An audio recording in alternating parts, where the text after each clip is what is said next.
Hey, folks, this is Nick, the American Anchor Baby. We're just doing a little testing of the mic. 1, 2, 3, 1, 2, 3. Test, test, test. 1, 2, 1, 2. Appreciate you being patient with the test.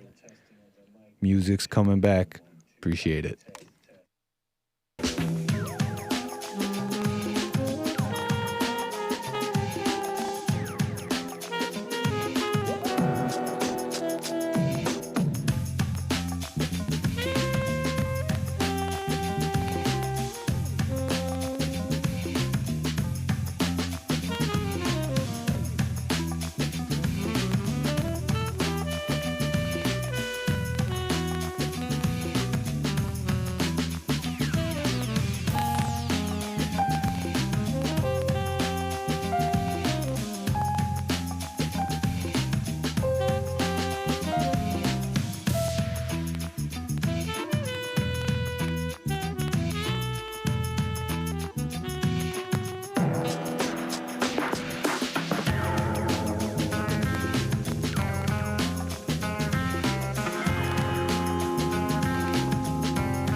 Good evening. Welcome to BET Tonight. I'm Tavis Smiley. As always, delighted that you are with us.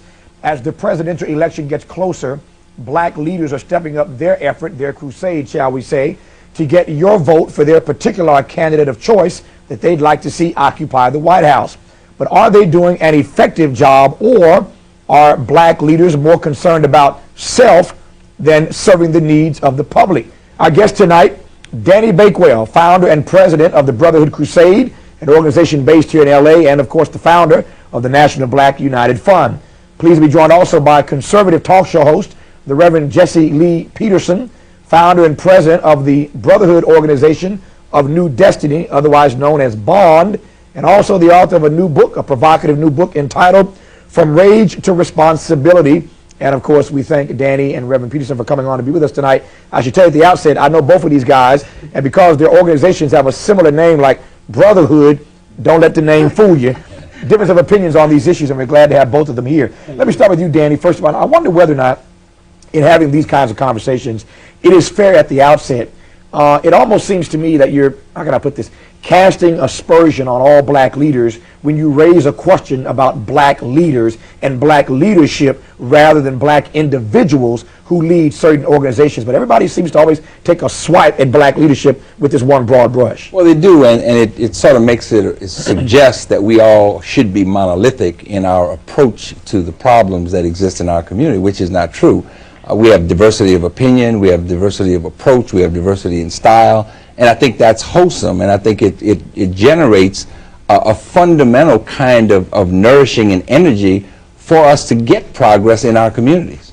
Reverend Peterson, it is, and let me just set this off right quick. It is typically persons of your particular ideology, those who are more conservative, who want to take these swipes at black leaders. If I had a dime right now for every book that's on the shelf right now, including yours, but every book that's written by a so-called black conservative that's taking a swipe at black leadership, I'd be an independently wealthy man. Why is it that some who happen to be black, and Danny's right that we all have different styles, but why is it that those who are of a particular conservative ideology tend to more often than not take a swipe at black leadership in a very liberal, excuse the word, in a very liberal sort of way? Well, you know, at Bond, we're rebuilding a family by rebuilding a man. Excuse me. And the problem with so-called black leadership is that they abuse black people for their own personal gain. People like Jesse Jackson and Maxine Waters, the NAACP, Louis Farrakhan, and Black Caucus and others, they have deliberately kept blacks down in order to gain power and wealth. And I used to be a liberal. I used to think the same way. I was controlled by these people. And instead of becoming a man, instead of becoming free, I got worse in life. And when I realized that they had lied to me by keeping me angry and demoralizing me, I overcame it. And as a result of overcoming that, I don't have a leader over me. I don't need no man and no woman to lead me. It should be an insult to black people, and especially black men, to put anyone else over them as a leader. Speaking of insults, I cannot imagine that Louis Farrakhan, Minister Louis Farrakhan, Congresswoman Maxine Waters, the Reverend Jesse Jackson, those names, those persons you just listed by name, I cannot imagine if they're watching this program, and indeed they do, and they've been on this program, of course, any number of times, I cannot imagine that they would not be insulted by your statement, particularly the part where you say that you believe these leaders have deliberately held black folk down for power and for monetary and personal gain. That's more than provocative. That's ugly. Let me give you examples. Let's take the public school system for an example. These people encourage black families to send their children to the public school system. And we all know that it's screwed up. It's not about academics. It's about social welfare or social services. But yet they send their own children to private schools. The second thing, we all know that it takes a father and a mother to raise children, and yet they do everything they can to get the government to raise the children for the black families. I mean, if that's not hypocrisy, if that's not deliberate, then what is? Danny? I think it's unfortunately, Reverend, in all due respect, I think it's ludicrous for you to make those kinds of accusations. And I think it's demeaning to us as a people that you cannot raise your own light without trying to dim someone else's light. We've got to get beyond that. To say Reverend Jackson, Congresswoman Waters, myself, Louis Farrakhan are conspiring, which is the general fix that you put on it, to keep black people down, there's no evidence of that. One of the things that I think everybody is advocating for is a better quality of life for all of us as African Americans. And in order to do that, one of the things that you have to do is make sure that you are operating above the fray. There's no way that you can diminish the masses of black people and rise yourself. Well, Daddy, who is leading these black leaders who are trying to lead other people? They don't have anyone over them. And if they can make it without having a leader, why can't rest of black Americans but all of these people make it without having a leader? All of these people are leaders of today, and there have been others that have gone before us who have laid the foundation. What's wrong with black men that they need another man over them to lead them? It's not a suggestion. They have some type of problem. It is not a suggestion that black men cannot independently stand up. But I think leadership does have to have an example, and I think many of the people that you're talking about are constantly setting an example. I mean, look at the things that we're doing. Reverend Jackson has certainly set precedents throughout this country in terms of running for president, in terms of making, if he were anything other than a black man, he would be president of the United States today. That's good for Jesse Jackson, but it's not good for an average black man. Let me ask you this, Danny. Is it not difficult at best to explain, though, how many conservatives, many of them, as you know, make this point, and they're right about this, I think. If you look at the polls, the surveys, and the studies, there are any number of issues, 3 of them come to mind immediately, where the polls at least seem to indicate that there is a disparate view, there is a distinction to be made between where black leaders stand on certain issues and where black people stand on certain issues. For example, the issue of school choice. Because black folk want an education, a quality education for their kids like everybody else, you see now a divide on the black leaders say no on school choice. Indeed, I feel the same way. But black people are increasingly, in poll by poll, being down with the school choice movement on the death penalty, because we are the disproportionate victims of violent crime. A lot of black folk, becoming more and more, taking a second look at the death penalty and thinking, if they mess with me, let's fry them. Gun control. Because, again, so many guns are being used in our community. I mean, I could go on, but there are at least 3 or 4 issues where there seems to be a divide between black leadership and black people, and that's the stuff they say that y'all aren't representing black people. But it's not a divide, it's just a diversity of opinion. Right. I mean, it's the reality of life is that there are people who are for vouchers, who are voting their reality in terms of their children going to school, and that's what they should do. But that does not mean that those of us who believe that vouchers, the thing that I think many of us are advocating, is that the reason that you have to be careful about vouchers is that it will begin to proliferate schools that do not have accreditation, that do not have qualified teachers. That's not true. And it will, well, wait a minute, it will move the masses of black people in a position that will not allow the quality of education to be consistent across the board for our next generation. The issue is you can't abort the present system. I think what many of us are saying, if we put the proper priority and put the proper resources into the public education system, we can have a system that works. Let me break right quick. We'll come back and continue. I don't want to interrupt this, but got to pay some bills. We'll come back, and I want to continue this run, if I could use that phrase, on these issues: school choice, the death penalty, gun control. And let's see where black America ought to be on these issues and why this divide exists. We'll continue that in just a moment. Stay with us.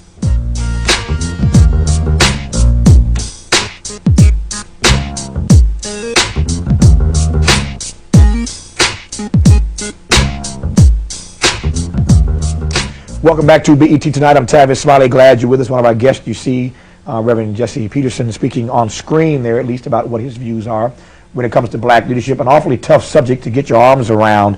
When you talk about black leadership, it's this big, huge conglomerate of leaders that we seem to see swiped at all the time. But I digress on that point. Back to the issue we were talking before the break about school choice and the death penalty and gun control. Without having to dissect, I guess, each one of these, what do you think is the primary reason, Reverend Peterson, for this divide, at least in the polls, between where black leaders stand and where the polls indicate that the African American community might be going? I work with a lot of families and a lot of children who are coming out of high school. They can't read, they can't write, they can't prepare for the world, but they know how to have sex. They know how to have sex with boys on boys, girls on girls. And a lot of families are fed up with that. They'll put their children into these schools to be educated. And they see that their so-called leaders are pushing these public school systems, but yet they're not, encouraging their own children. So now they're saying enough is enough and we're not going to take it anymore. And the one thing that school vouchers would do, it would challenge the public school system either to come up in academics and do the right thing, or they would go out of business. but it was also encourage children to read and write and realize that this is a great country, and in this country you can do what you want. And demagogues like Jesse Jackson and others have been lying to them. They won't fall for that anymore. I wonder, Danny, both of you represent organizations. I made a little joke at the outset of the program that you both have the word brotherhood in the name of your organizations. I wonder how effective you think black leaders in the grassroots arena are these days. I mean, when you look at these issues, we can talk about black leadership on any number of levels, but the level that's closest to the folk on the streets, as you both know, are the folk who are leading, as both of you are, on the grassroots level. I wonder how effective you think grassroots leadership in our community is or can be in this new millennium. Well, one of the things I think that has to happen is that I do think that we have to focus. As you know, the Brotherhood Crusade is about self-help. It's about independence. We don't get federal funds. We believe that we have to build an institution that we as black people can support ourselves. We have to be willing to do for ourselves what it's clear other people are not willing to do for us. So we don't vary in opinion on that. But the reality of life is that leadership is not a popularity contest. We've got to do things that are provocative, that really moves people in mass in certain areas. There is no question that there are individual people who will do well, but it doesn't matter whether George Bush is president or whether Al Gore is president. What we do have to look to is the masses of people. We've got to create systems. First of all, we're dealing in a country that is overwhelmingly wealthy. Today there's more prosperity in the country than there ever is in the history. But we got people on corners with no jobs.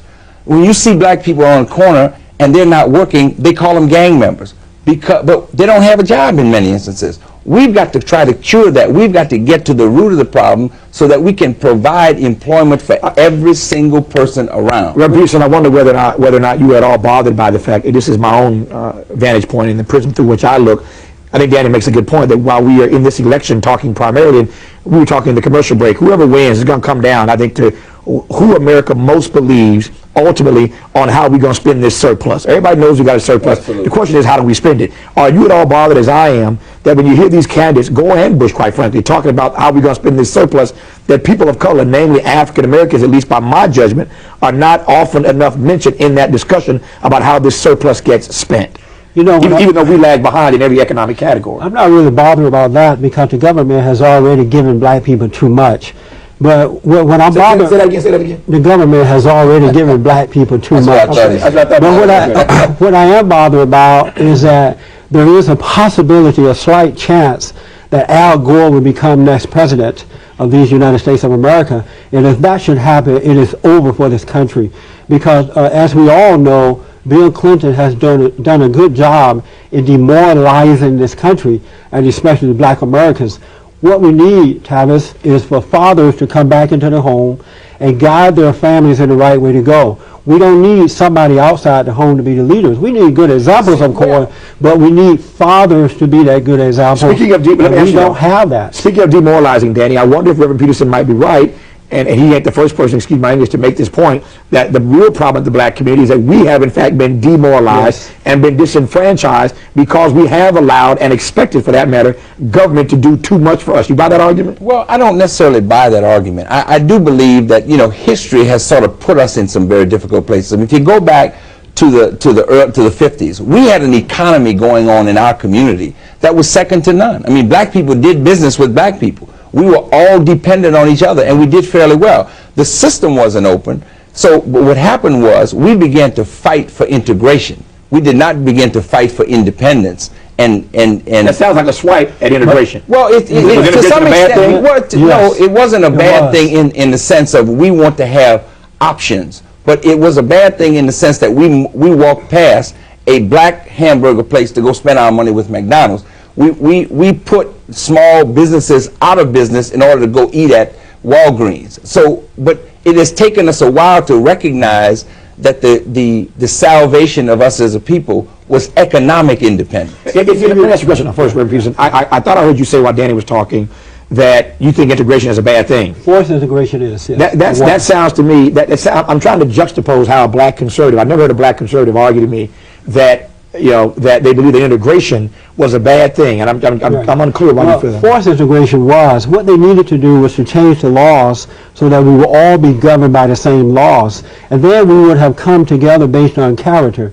based on who we want to be with, but not by force. But it's not And Danny is right. Just before the civil rights movement, blacks were doing well. The laws were against them, but yet we were doing well. We had family. We had a sense of respect for one another. We loved our country. We did what was right. But the laws, the civil rights movement started. All of that changed. Let me the government came in. One example of immorality in the black community. There was a time when a black woman had a baby out of wedlock. It was an embarrassment to the family. She would have to go in hiding. And because of the government taking over, now it is celebrated. But that's not just true of the black community. But we're talking about there's too much out of it. But the point is, though, that I get the sense sometimes that black conservatives want to take these issues and act as if they are unique specifically to the African American community. There's too much out of wedlock pregnancy. But in our community, it's more so. Hold on, Danny. Hold on, Danny. It becomes a poster child for white people to lean on. It becomes a poster child for white people to lean on to say, you see, that's the way they feel about their own. I don't have to say it. Let's just get rid of it. 1 second. Take a break. You know how this works. Got to pay these bills around here. We'll take a break, come back, continue our conversation. When we come back, I specifically want to ask both of our guests whether or not they think that this distinction, this difference of opinion, as you see displayed here tonight, is a difference of opinion in our community the right way to be going at a time when it seems that all of us ought to be coming together, try to advance one agenda. We'll talk about it. Log on to BET.com. Tell us what you think about black leadership, and we're back in just a moment. Stay with us. Welcome back to the program. Glad you're with us. You made the point earlier, Danny, in the program that the black community is not a monolith, and I think that's a good thing. I think that's a good thing. But as we continue to try to advance in this new millennium, our numbers are shrinking, says the census. Our political clout may be diminishing. Now more than ever, I think one can make the argument that we ought to be on one page, and yet we seem now to celebrate this divergent thinking in our community. Am I missing something here? No, you're not missing something. I think there was a saying out of the 60s, and we had the Black Congress, where they said, we don't all have to look alike and dress alike to be for the same cause. And I think that's what we're talking about. One of the things that really concerns me about what Reverend Peter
Hello, everybody. This is a test.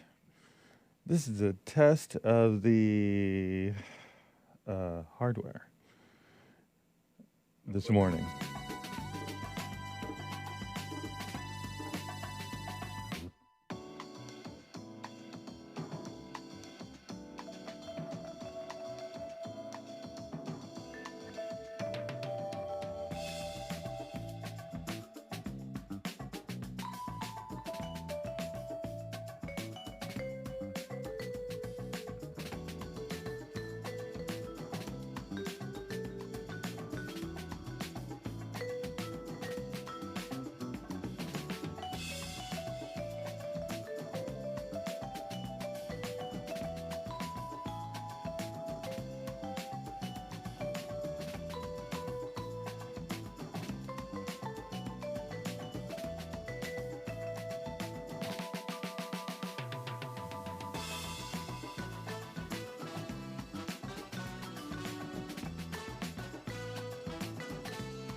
As I said earlier, he becomes sort of the poster boy for white folk to say, you see, that's how they really feel, and we should follow men like this. So they want to raise Reverend Peterson up to a level, quite honestly, which I don't think he could perform at. Because if you look at what Reverend Peterson has done in terms of building institutions, and I don't mean him particularly, I'm just talking about these conservatives, conservatives.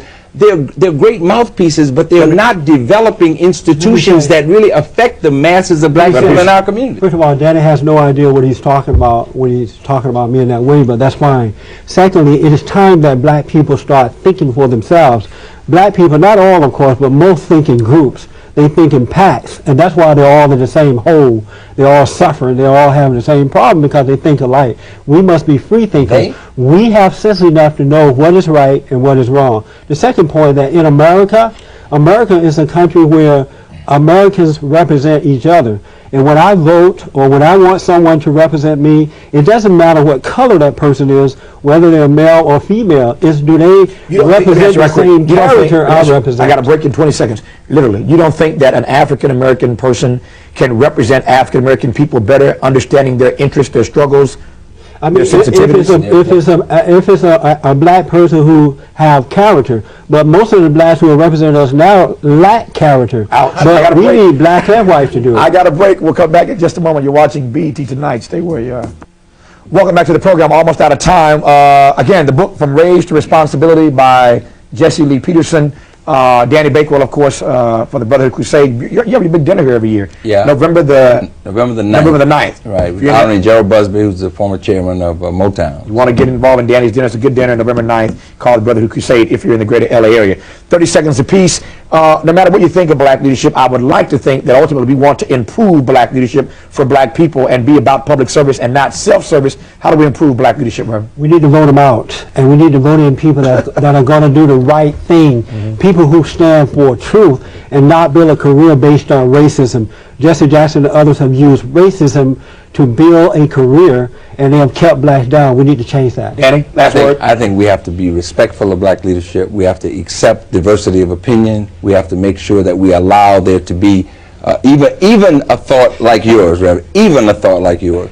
But the reality is, I think black leadership has to go on. It has to continue to be provocative. It has to shake the tree. It has to make the point. And we have to recognize that we're not monolithic in our opinion. I thank Danny. I thank the Reverend for coming on. Hope you enjoyed the program. You know we're back tomorrow night. Until then, thanks for watching. And as always, keep the faith.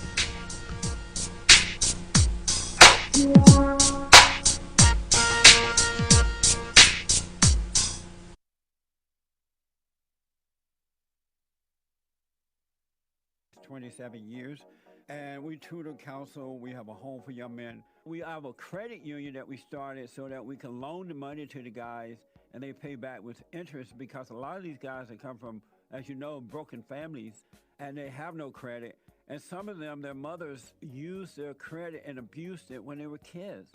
The mothers screwed up their own credit, and then they got credit in the children's name. And black mothers tend to do that a lot. It's amazing. So we need your support. Continue to support us. And if you haven't donated to us, please do.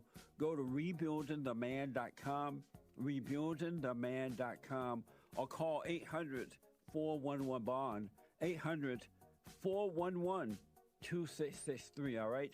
Absolutely appreciate it.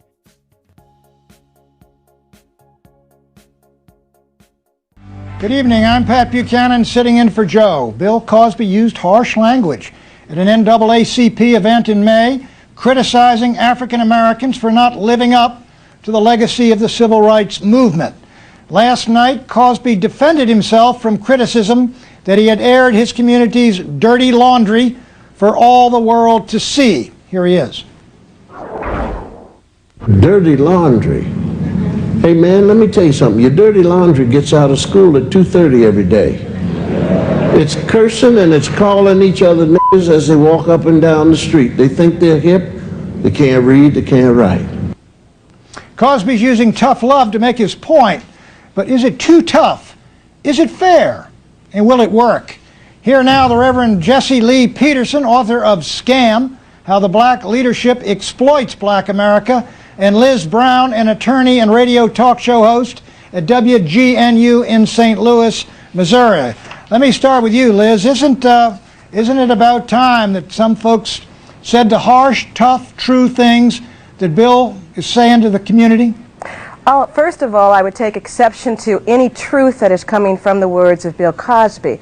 It is always easy in America for someone to hop up on the backs of African people and say bad things about them and to embrace that as truth. No, it's not right, because it's not true. It's a vulgar lie. But isn't it time, though? Liz, take a look at the statistics in the community. You know them as well as I do. 60%, 70% born out of wedlock in the inner city, 75% growing up without a father, 40% of young black males in the inner cities on probation, parole, or in prison. And what Cosby is saying is, look, it's time to clean up our own act and time to stop blaming Whitey. Bill Cosby is not saying any of those things. What he is saying is what America has been saying about African people for the last 200 years, that everything, this is how you describe African people and the African community, by the sum of the bad actions of a handful of few, and that's inaccurate. And it's always easy to hear people say something bad and untrue about the African community. It is no more accurate for Bill Cosby to define the African community by those actions than it is to define white children by the fact that 6 out of 7 times a drunk driver hits somebody, it's going to be a white male, or by all the white corporate crime. It is inaccurate to describe white children in that way, and it is inaccurate to describe African children in that way. Jesse Lee Peterson, your response. Thanks for having me on. Thanks for having me on, Pat. As you know, for the last 15 years or so, we've been saying the same thing. Bill Cosby is absolutely right. I've often said that most black Americans are not suffering due to racism, but they lack a moral character. Most blacks are immoral today, and that's why they are suffering. Black women between the ages of 20 to 30, those who are having babies, 85% of them are having them out of wedlock. I do a lot of work in the inner cities of Los Angeles, in the public school system and juvenile detention centers, and it's not uncommon to hear the word coming from these young black boys and girls.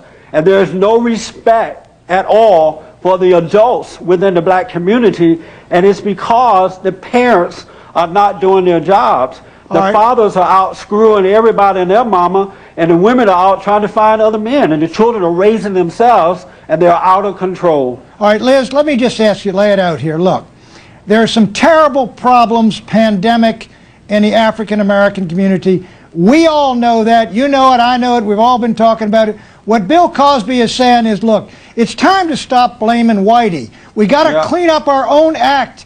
Isn't that a message that needs to be heard?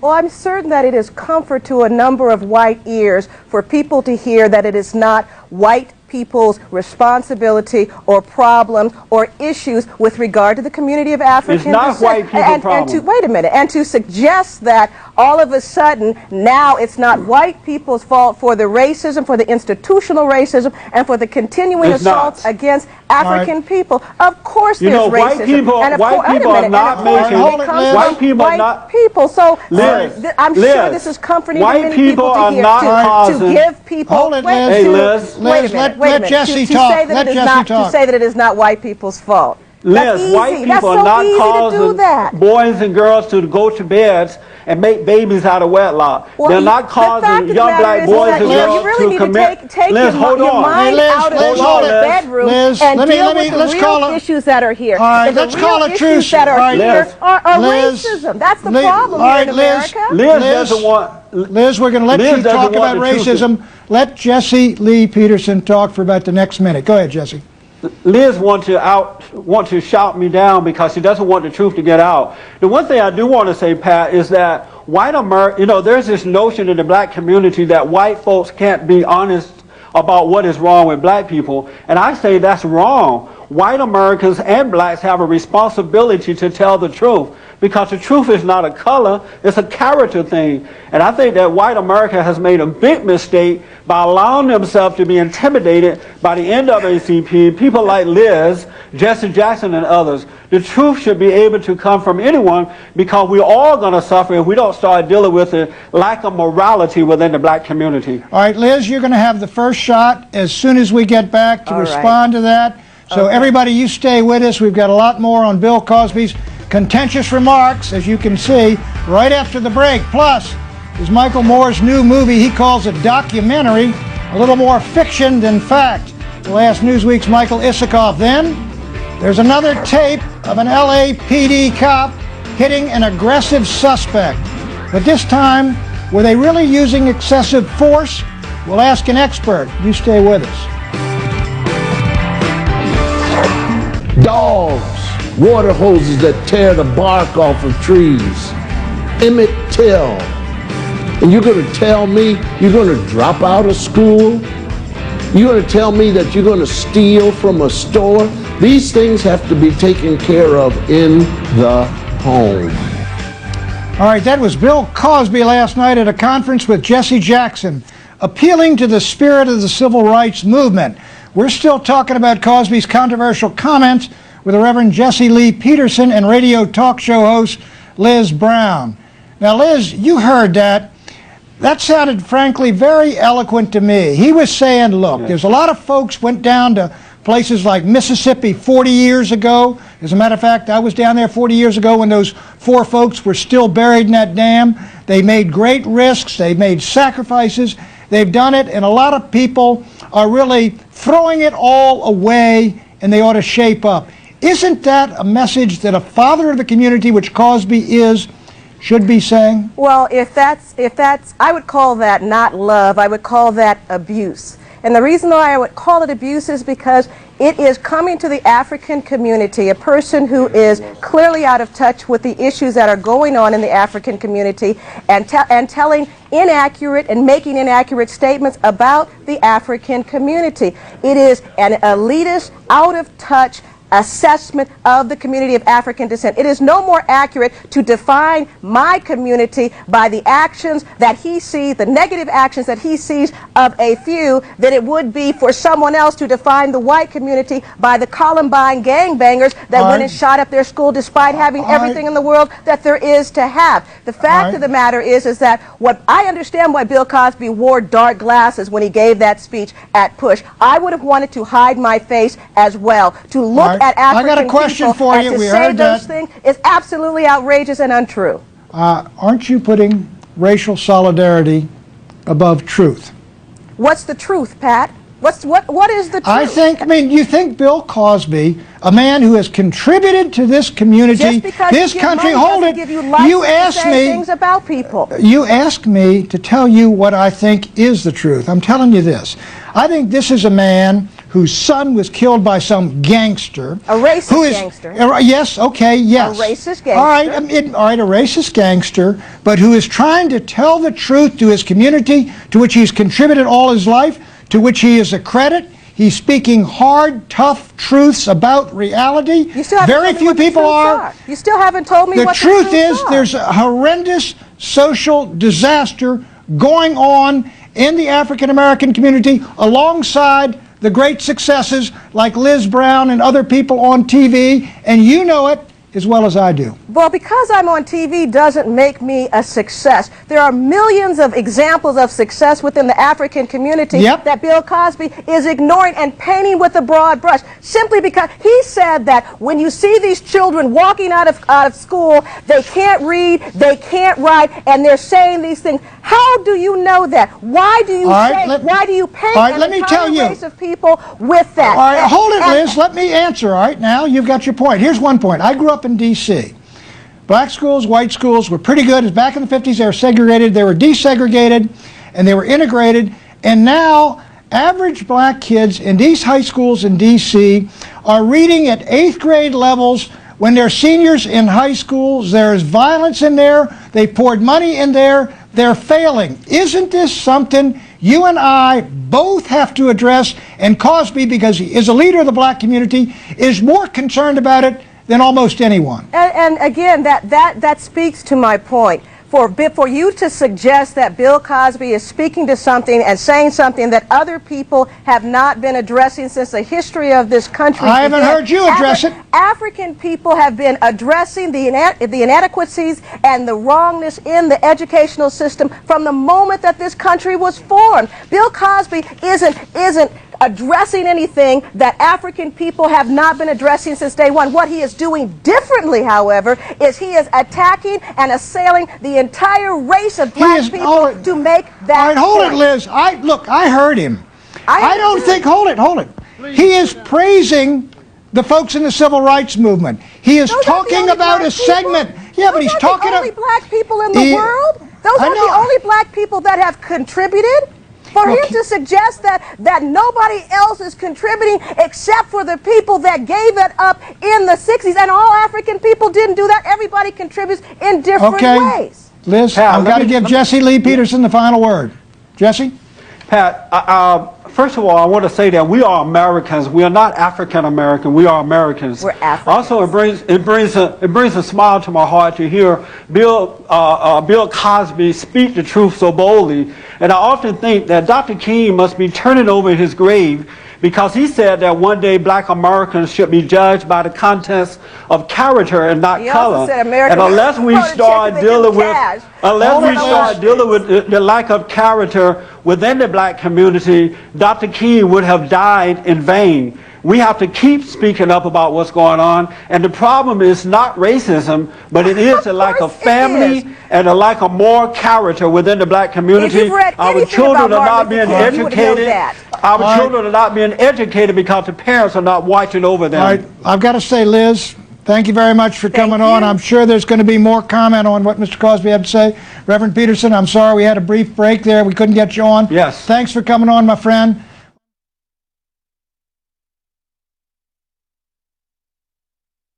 Some of you know we have, under my nonprofit bond, the Brotherhood Organization of a New Destiny, and we have been rebuilding the family by rebuilding the man. We have a home for young men. We tutor, we counsel, we help find jobs. We have church services. We have men's forums the first Thursday night of every month. We also have women's forum the third Thursday night of every month. And Sunday morning meetings for everybody, men, women, and children, everybody. And it's growing. It's growing. So, and for those who have stuck in there, they're doing amazing things. Those who want quick fix, they're not, right? Everything is a growing thing. You grow into love. You grow into life. You grow into wealth. You grow into everything, right? So check us out on rebuildingtheman.com, rebuildingtheman.com, all right? Or call 800-411-BOND.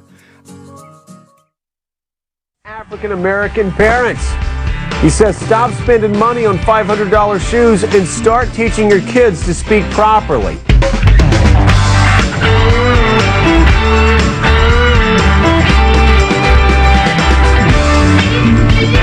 From the press room to the courtroom to the halls of Congress, Joe Scarborough has seen it all.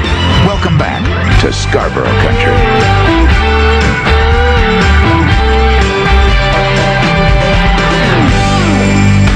Now, legendary comedian Dr. Bill Cosby raised some eyebrows at a recent NAACP event that commemorated the 50th anniversary of Brown versus Board of Education by making comments like these about poor African American parents. He said, quote, "The lower economic people are not holding up their end of this deal. These people are not parenting. They're buying things for kids, $500 sneakers. For what? And won't spend $200 for Hooked on phonics." With me now is Karen Russell. She's a trial attorney and daughter of basketball legend Bill Russell. We have the Reverend Jesse Lee Peterson. He's the author of Scam, How Black Leadership Exploits Black America, and the founder of Bond, the Brotherhood Organization of a New Destiny. And we also have Malik Zulu Shabazz. He's the head of Black Lawyers for Justice. Want to welcome all of you there. And Karen Russell, I want to begin, Karen, by playing you something that Bill Cosby said. Dr. Cosby thinks that some black kids aren't learning to speak English properly. And this is what he said in an interview with Tavis Smiley. Now I'm also listening to what is a new language. And it's a new language in the area. And it's only good for the people you come in contact living in that area. It's no good on Wall Street. It's no good at Temple University. It's no good filing and understanding an employment waiver. You know, Karen, this isn't the first time Bill Cosby said things like this. I remember when he went after the comedian Martin, said stop playing that role. I remember, obviously, everybody saw at the Emmy Awards when he was not really pleased with some jive talking that was happening. They parodied him on Saturday Night Live. But I mean, this is nothing new for Bill Cosby. He said stop playing that game and, you know, try to speak, I don't know if you'd call it the King's English, but at least American English. You think he was out of line saying that? You know, I don't think he was out of line. I mean, I think if you saw the full interview with Tavis Smiley, that Bill Cosby said, you know, I look at the news at 6 o'clock news and I hear about these shootings and it breaks my heart. And Dr. Cosby has given away millions and millions of dollars to education. And I think he really does want to give people who are disadvantaged a hand up.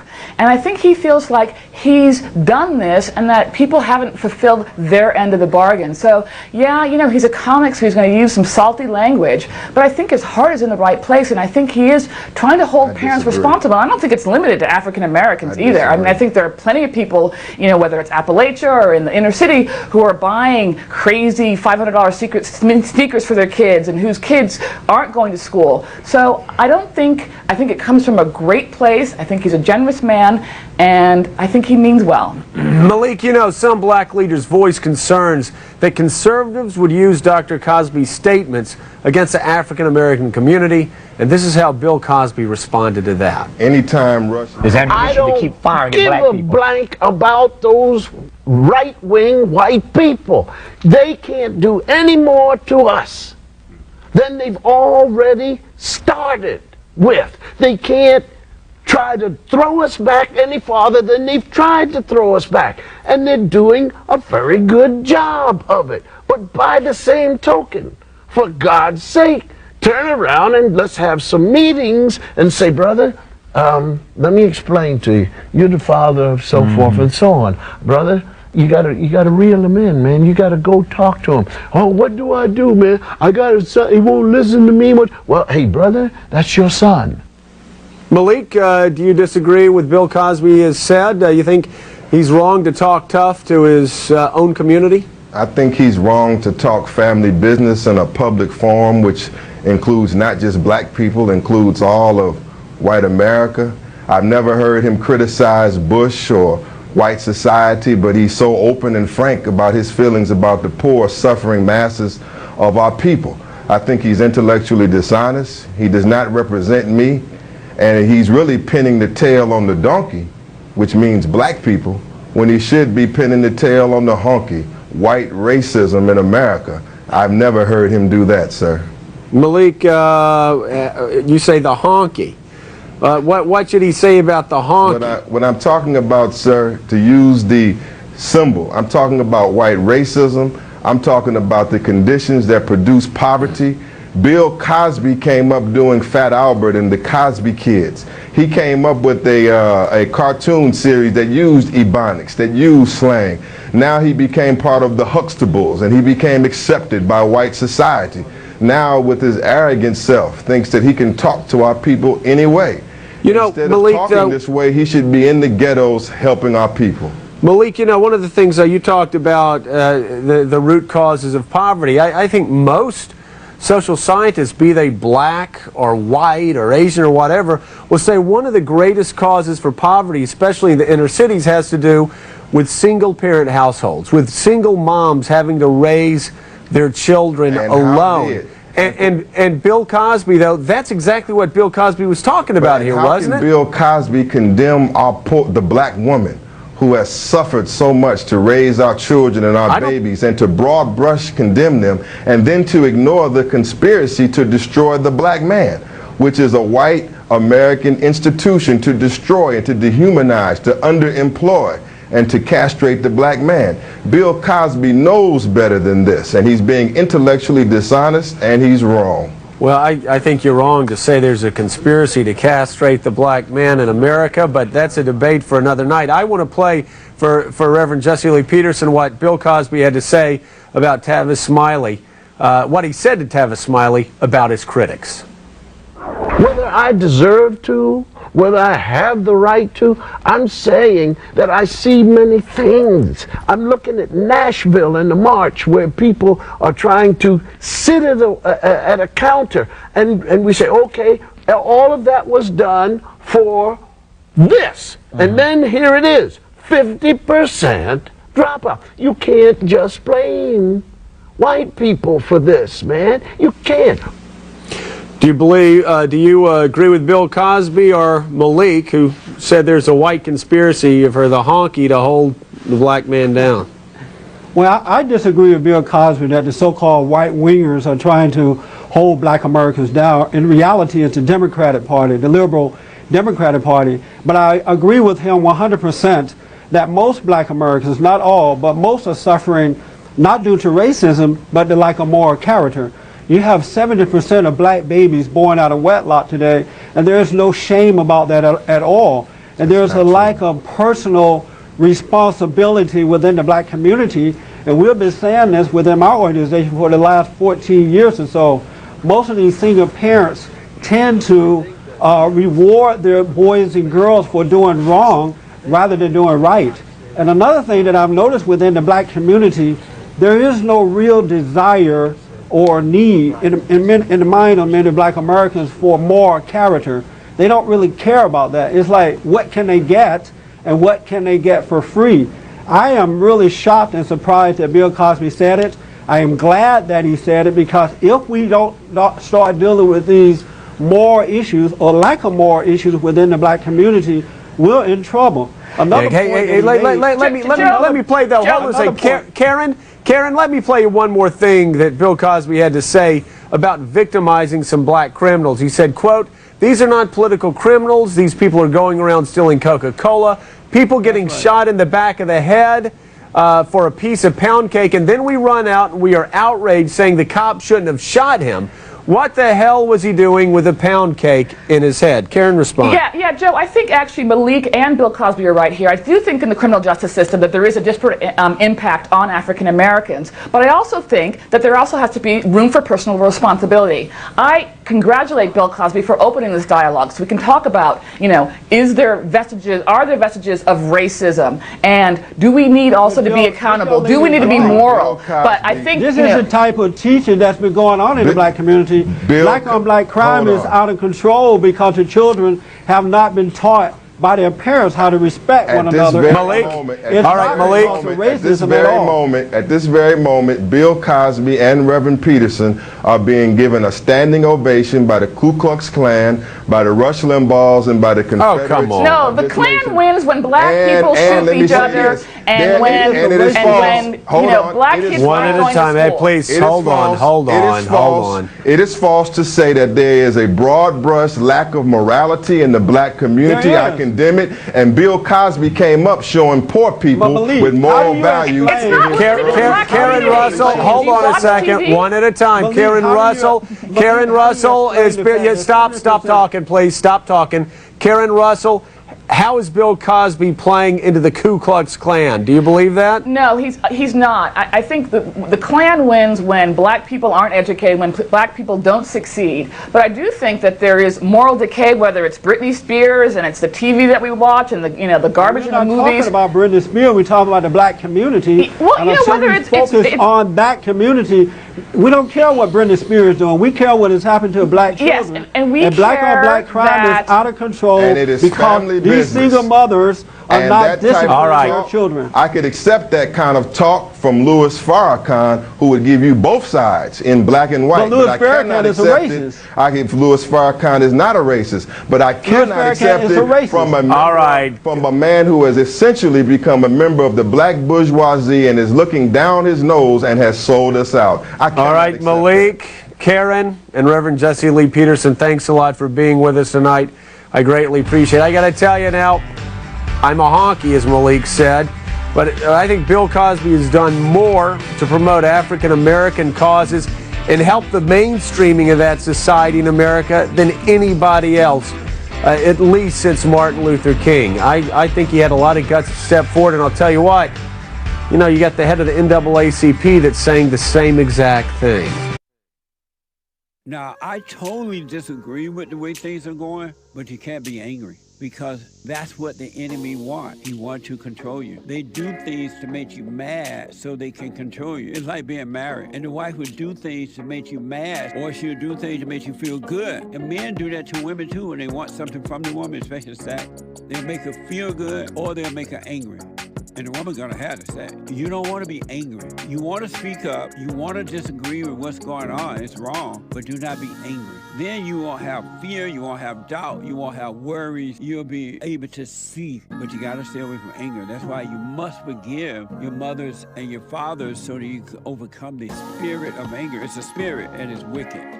Nothing good in anger because it has no love, folks. You need love to defeat evil. And love is not a weakness. It's a strength. It's from God. It's His nature.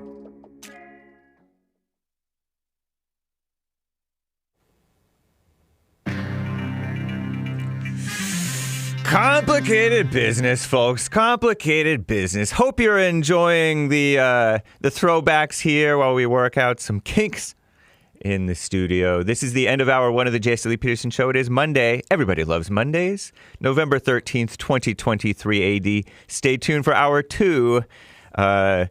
Some stuff will be right back. But first, Hake news, not fake news. Women's Forum, third Thursday of the month, ladies. That's November 16th, 2023, 7 p.m. at Bond in Los Angeles. You can go to rebuildingtheman.com/events, or you can call our Bond office if you need more info, 323-782-1980. Thanksgiving travel, not this Thursday, but the following Thursday is Thanksgiving for here in America. More than 55 million Americans are expected to travel over Thanksgiving, and the vast majority will be driving, according to AAA. To avoid a holiday hassle, CNN says, remember to depart early, pack strategically, whatever that means, and monitor your forecast for potential weather disruptions. Thank you, mommy commies. And the 10 is shut down. Speaking of travel, I-10 Interstate 10 freeway over here. Actually, it's over there. From Alameda to the 5 and 101 interchange. East LA interchange, according to Common Nonsense Network, CNN. Los Angeles drivers warned of significant travel headaches after a major fire forced indefinite closure at part of the Interstate 10, the 10 freeway, one of the city's busiest traffic arteries. Right on Alameda at 14th Street, like downtown to the 5101 interchange. The East LA interchange closed till at least like the 19th, which is Sunday. This Sunday per Google Maps. So the westbound 5... all jammed up, the 10, the 60, redirected up the 101 and all that stuff. The fire started at a storage yard early Saturday morning and spread underneath the freeway overpass to ignite a second storage facility, ultimately consuming about 80,000 square feet and destroying several vehicles, according to the LA Fire Department. City officials are now scrambling to assess and repair the damage. They warned parts of the interstate will be shut down in both directions for several days. California Governor Gavin Newsom declared a state of emergency for Los Angeles County due to the closure. Speaking of crisis, Gaza has a hospital mess on their hands. Concerns mounting over Gaza's two largest hospitals, according to the ladies at the Skim. Hospital staff says that fuel ran out at both Shifa and Al-Quds hospitals over the weekend. Gaza's health ministry says at least 5 patients have died in part due to lack of fuel, including at least 3 babies. Dozens more at risk, while thousands take shelter at both hospitals. The evil UN's corrupt WHO, World Health Organization, says Shifa is not functioning as a hospital anymore. Palestinian Red Crescent says Al-Quds has fallen into a similar situation, no longer operational. It comes as amid clashes between Hamas militants and Israeli soldiers are fighting nearby. These facilities are located in northern Gaza, where Israel last month told civilians to evacuate. Israel says Hamas has set up a command center under Shifa and has released an alleged map of the hospital, including where it says are underground installations beneath it. Hamas denies operating in Shifa. It's against international law to target hospitals unless they're hiding fighters or storing weapons, with Israel bearing the burden of proof. The news comes as the evil UN has accused Israel and Hamas of war crimes, including Hamas's deadly attack on October 7th. Israel and Hamas are exchanging blame over the lack of fuel at Shifa Hospital. Israel says they've been in contact with hospital staff. They're prepared to evacuate patients. They left 3,000 liters of fuel for the hospital, but Hamas blocked it. Hamas denies that, though. Shifa's staff says the amount offered was not enough to keep the hospital operational. Any evacuation would endanger patients amid ongoing fighting. I heard some of them are trying to operate under candlelight, according to CNN. The European Union, evil European Union, EU, issued a statement condemning Hamas for using hospitals and civilians as human shields, calling on Israel to maximum restraint to protect civilians. I'm James Hake. Now back to the JLP Show, Hour 2. Taking control of your life. That's what this show is all about.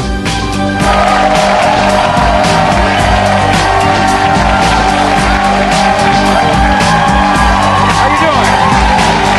How you doing? Thank you. Thank you. Thank you.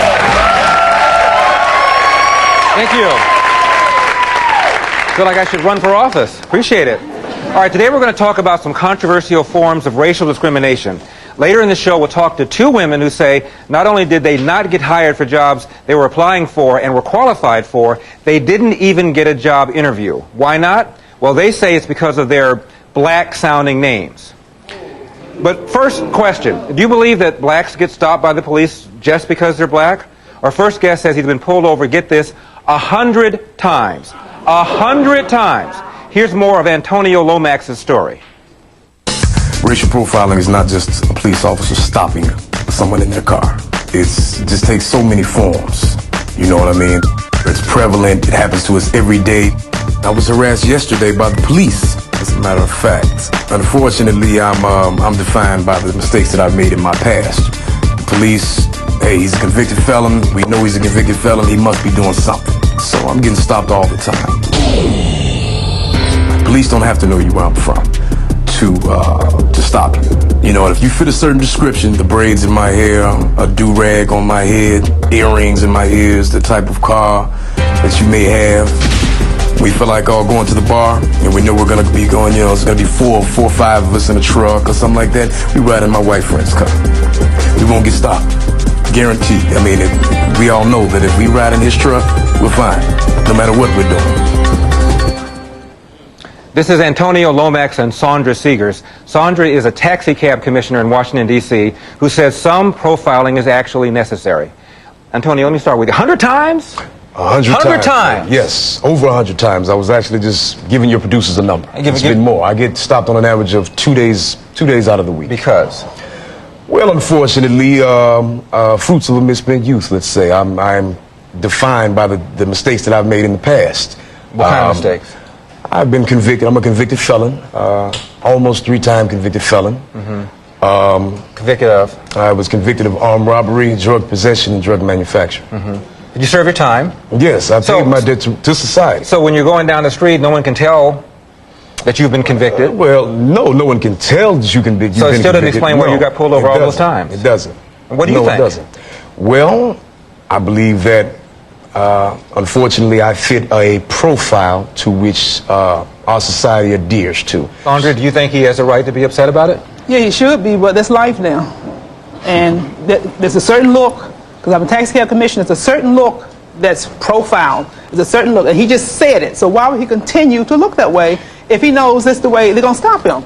Excuse me. It's a white man's world. You're judged by the company you keep. The book is judged by the cover. Yes. And one bad apple spoils the bunch. I agree. I do agree. But where does it end?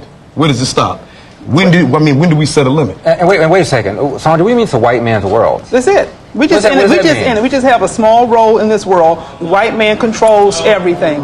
So you're saying Antonio should just suck it up and recognize that he's going to be unfairly pulled over, and we just have to deal with it. Now, that to me is almost as outrageous as being stopped for 100 times. Well, that's true too, but that's life. I mean, no. That's not life. It is no, life. That's not life. That's called harassment. And you need to file a lawsuit. File a lawsuit. Yeah, and get paid. But that's how it is now. You dress a certain way. You have the gangster look, or whatever they call it now. What does a gangster look like? With the baggy pants, the hat on back, with the shirt longer. That's what a gangster look like. Yes, that's the look. Do you have any children, man? No, I have nephews and nieces and godchildren. No children. No children. Now, see, this is very easy. I'm black myself. I don't have to have children. I'm black. Okay. I'm black. I don't have to have children. We can see that. I don't have to have children. I'm just saying, my point is, it's very easy. The system works. I don't have children either, Antonio, so therefore we shouldn't have an opinion? No, not at all. No, not at all. Wait a minute, Antonio, are you telling us that people ought not draw any conclusions, make any assumptions, have any impression based on the way you look? Absolutely. Based on the way you dress? Absolutely. What I'm saying is that you know what I mean? You're saying absolutely. Someone who doesn't, it's very easy for someone who the system works for to say that it works. I mean, it's working for you. It's never worked against you. Oh, it's never worked against you. You know what? I've been stopped before because I am black. I don't care. Because I know, that's the you know what? problem. I don't care. The reason I don't care is because I know I didn't do anything. I'm a 2-time convicted felon. I know I didn't do anything. I get stopped, it makes me, I didn't do anything. society's When they stop me, they ask me questions, I show them my ID, and I move on. I don't care. And it does not bother you that you are stopped because you are a black woman. No, it does not bother you that you are detained well beyond when you are supposed to be, simply because you are black. The color of your skin, you have done nothing. Are you even getting written a ticket? In most cases, I had a ticket before. Okay. But most cases, when they stop you, they have a person they're looking for. A couple weeks ago, a couple weeks ago, I was going to be stopped because I had a white car. I'm not accepting the idea that just because you are black, you're being pulled over. I'd like to know what else is going on. Let me give you an example. I was born here in L.A. in an area called Pico Union. Okay. Pretty bad area. A couple of young kids from USC College were busted because they were down there trying to buy drugs. They were white. Okay. And the police know at 2 o'clock in the morning in this area where there's a lot of drug dealing going on, if you are a white person, you are there for one purpose and one purpose only, and that is to buy drugs. Absolutely. So they got racially profiled. Nobody said anything, but let a black guy get pulled over, and then all of a sudden there's a beef. Well, it is a beef because the world is much bigger than where you're from. Now, granted, you're right. In a all-black neighborhood, if I see 3 white kids out at 2 o'clock in the morning, of course, we all know why they're out there. Yes, we all know why they're out there. But unfortunately, society says that if I see a black man riding down your block, oh, I know why he's out there, too. All right, now, Antonio, you get stopped sometimes because you're not wearing your seatbelt, right? No, I can stop because I am wearing my seatbelt, but it's the easiest way for them to stop me and not have to write a ticket. You see, in Chicago, they have to do, and if you get stopped, it has to be something called probable cause. No, that's the thing. I never get a ticket. I don't speed. I get my seatbelt on. I'm a Nazarite right now. And I'm a Nazarite. I have to be. I have to be. Antonio, have you? Well, you know what? It's my car. Antonio, have you filed a complaint? Have I filed a complaint, Larry? I filed complaints. You got stopped 100 times. Have you filed a complaint? Yes, I filed complaints. I filed complaints at several police stations. And what happened? Absolutely. They throw it out. It's nothing I can do. It's nothing I can do. I just want to know. Once you get a record, okay. You're in their computer. Yeah. Okay. Now, young black man, light eyes, cornrows, just robbed the bank. You're going to get stopped. And should. You're going to get stopped. And should. Right. Well, I mean, don't you want the police to be proactive? A middle-aged black man with a mustache and short hair just robbed the bank. He's going to get stopped. Of course. Right. You're talking about specific incidents. No, it's a whole bunch of incidents where black people do things or white people do things. That's not true. If a woman gets just ripped off some people that fit my description, stop me. I don't care if they stop me. If the shoe fits, if the shoe fits, that's you. You don't care. I care if they stop me because you know what? Did you do anything? You didn't do anything. Just move on. I'm sorry. It doesn't work like that, Mom. It does not work like that. I'm sorry. Wait, Sandra Antonio, I have a very close buddy who's a police officer with a local police department. Okay. Went on a ride along with him. He's white. Okay. Went on a ride along with him. Nighttime, car comes down the street, no headlights on. Car pulls into a gas station, we pull up behind him. Guy gets out of the car, he's black. First thing he says is, you pulled me over because I'm black. We couldn't even tell what race he was. His partner said the same thing. When my friend and I went back to the department, I said to him, how often when you pull over a black car, or a car driven by a black person, does that person say, you pulled me over because I'm black? He said 80% of the time they make that complaint. I then saw a black officer. I said the same thing to him. When you pull over a car with a black driver, how often does that black driver accuse you of pulling him over because he's black or calling you Uncle Tom or something like that? He said 30% of the time. Now what does that tell you? Well, tells me a lot of people are whining and crying just because they're black. I'm not saying it was your situation. No. It tells me a lot of people play the race card when they get pulled over. I'm not placing blame. I have accepted what I've done, and I accepted the fact that, you know what, I just might have to be defined by a mistake that I made when I was 14, 15 years old, a life that I chose. Can we agree that most police officers, most of them, are just trying to do their jobs? They want to get up in the morning, they want to go in, they want to come home, kiss their wife. But let's not forget that there are police officers who are not just doing their jobs. That's all I'm saying. Let's not minimize what's really going on. You know what I mean? Let's not minimize that.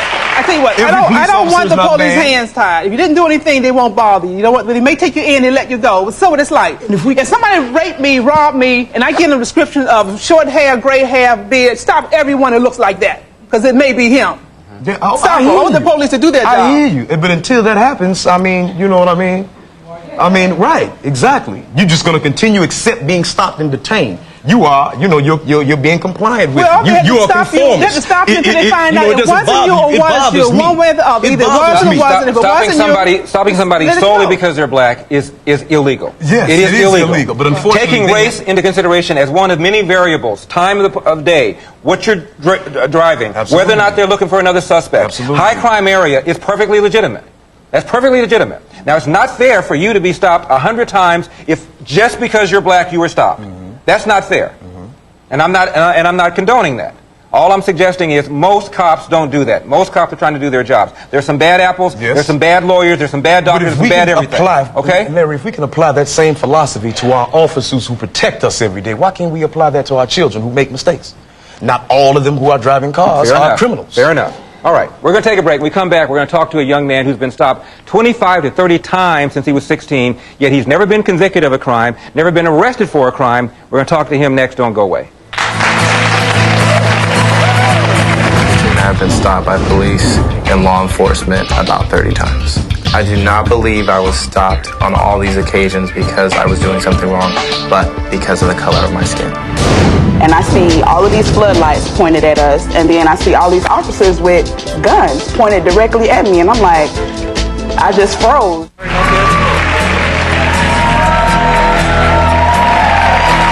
We're back talking about racial profiling. Antonio admits that he's been in trouble with the law. He has several convictions on his record. However, our next guest has no criminal record of any kind, yet he says he can't walk out of his door without being stopped by the police. Here's Cortez Jordan's story. Racial profiling is a major problem in our city. Since the age of 16, I have been stopped by police and law enforcement about 30 times. I do not believe I was stopped on all these occasions because I was doing something wrong, but because of the color of my skin. Most recently, when I was walking across the street with a group of my Caucasian friends, I was stopped and singled out of the group by an officer who said he stopped me because he believed I was carrying a weapon by the way I was walking.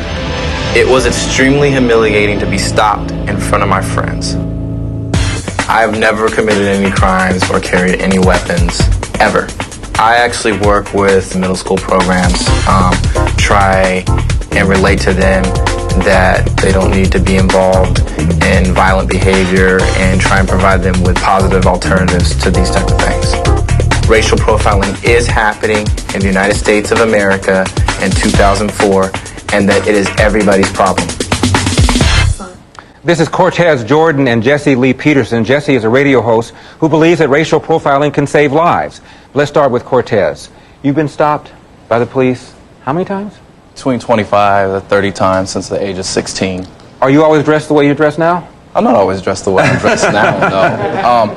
I'd like to make a point, though, that I don't have any type of criminal record. I'm a law-abiding citizen, and the incidents that I've been addressing in my city, Eugene, Oregon, this is the 4th complaint I filed against the city of Eugene's police department. What's the racial composition of Eugene? It's about 0.05 African American. So it's less than 1%. So it's like you're the only one. Yeah, pretty much. There goes Cortez. Let's get him. But the point I'm trying to make, though, is, you know, I've heard what she said about, you know, that it saves lives and it's helping people, but it's actually really hindering me. And I'm trying to do my job. I work for an organization that is largely Caucasian. It's really difficult sometimes to break these negative stereotypes that people basically have of me. And I'm not doing anything wrong. I'm actually doing my job and I'm being harassed. Jesse, officers will tell you that racial profiling is a legitimate police tool. Yes, yeah. It is necessary. You know, I've been stopped by a police officer many times too. And when I was younger, I used to get angry about it because I've been told that it's because I'm black. And so whenever, especially a white cop stopped me, I automatically get angry. But I realized that over the last 40 years or so, not all black Americans, of course, but most have not disciplined their children. You know, crime is out of control in the black community. And so we ask the officers to come in and protect us. And when they come in, we get upset about it. So what about incidents? I was getting upset because I have been told by the so-called black leadership that it's racial profiling. They're coming after you because you're black, and I had no one else telling me anything differently than that. But when I dropped my anger and realized that sometimes the good have to suffer with the bad, it's easier now for me to go through that. But in the case of Cortez... What about incidences of when that's not the case? I'm a disciplined person, first of all. I was raised with a strong moral fiber. The last time I was stopped, I was walking across the street with 4 of my Caucasian friends, and I was stopped because the officer said by the way he saw me walking, I looked like I was carrying a weapon. Were you? But you know... Then they let you go. It's a fair question. Were you? No, I do not carry weapons. You think some officer saw you walking down the street and said, "Hey, black guy, I think I'll go and bust him"? Let me ask you this. Let me ask you this. Answer my question first. Yes, I do, because you know what? He didn't even follow his own procedure. If he truly believed I have a weapon, why did he not call backup? Because that's the way they do their procedure. Right. He came up to me and said, I believe you have a weapon. I said, well, where are the other cars? Because if I really thought somebody had a weapon and I was an officer, I would take every precaution, and they are trained to do that. Right. And he didn't believe that. He pulled me out of a group of 4 other people, had me come out. He didn't search any of them for weapons. If he thought it was a dangerous situation, he would have stopped them and asked them for weapons. Jesse, he stopped me and only addressed me. Sounds to me like he has been pulled over, stopped, just because he was black. Well, if what he's saying is true, it's unfortunate that he has to go through that. But he should understand that it's because of we have not taken responsibility within the black community. Another thing, too, is that these young people... taking responsibility for what? What are we taking responsibility for? These young people tend to... Are we guilty for everything? Give the officers attitudes, too. You know, when they stop, they get loudmouth, they go off on the cops. And so the cops become uneasy because they don't know what they're dealing with at that point. I think the cops get intimidated because I'm articulate. I think that's really what it comes down to. When the officer stopped me, he thought I was gonna just, you know, spit some game at him, and I didn't. I was like, sir, you're violating my civil rights. I have a right to assembly. I can walk across the street without being stopped. Okay? And if you truly believe that I'm a danger, Why are you not stopping these other people that are with me? If But you see, really the believe that. officer is Two of not- my friends were visibly intoxicated, and he didn't say anything to The them. Was he really officer- concerned about the safety of me and my party? He didn't know who was driving. He But didn't the ask any of those officer- questions. You were with some whites too, weren't you? I was with 4 Caucasians. I was the only African American in the group. But what you have to realize, the officer is not stopping you to articulate.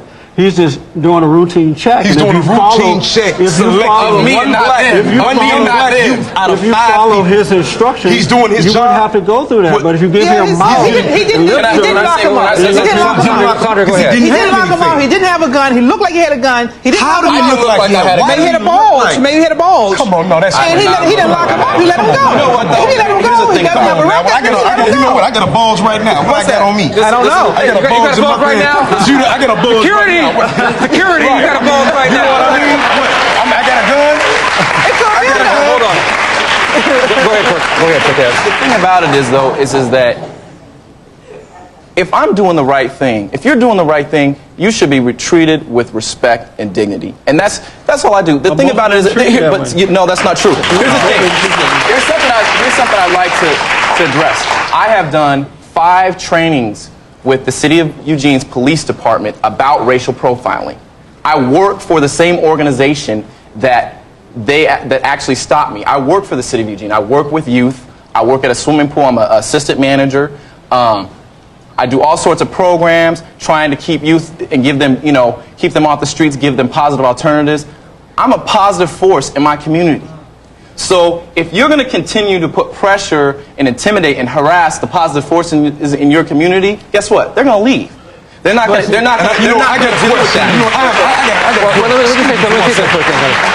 And Cortez, there are certain cops that are bad cops. We know that. Yeah. They're bad cops, they're bad doctors, they're bad lawyers, they're bad in everything. But most of them are trying to do their job. Okay. Let me finish. When I was young, I just got my driver's license when I was 15 and a half, 16, and I got stopped 30, 40 times because I looked young. And they pulled me over and they said, "I'm sorry, you look too young." And I see your license. I was polite. They were polite. With 1 or 2 exceptions. 1 or 2 cops said something that I thought was inappropriate. I filed a complaint one time. Nothing much happened. But for the most part, the cops who pulled me over explained to me why they pulled me over. Right. And it was that. You said that, the majority of police officers are good people. Yeah. Okay. Now, what I keep hearing the both of you say is that there are some people in the African American community that cause problems. So the rest of us should suffer for that. And you know what? That's the majority of African Americans are good people. That's true. Okay?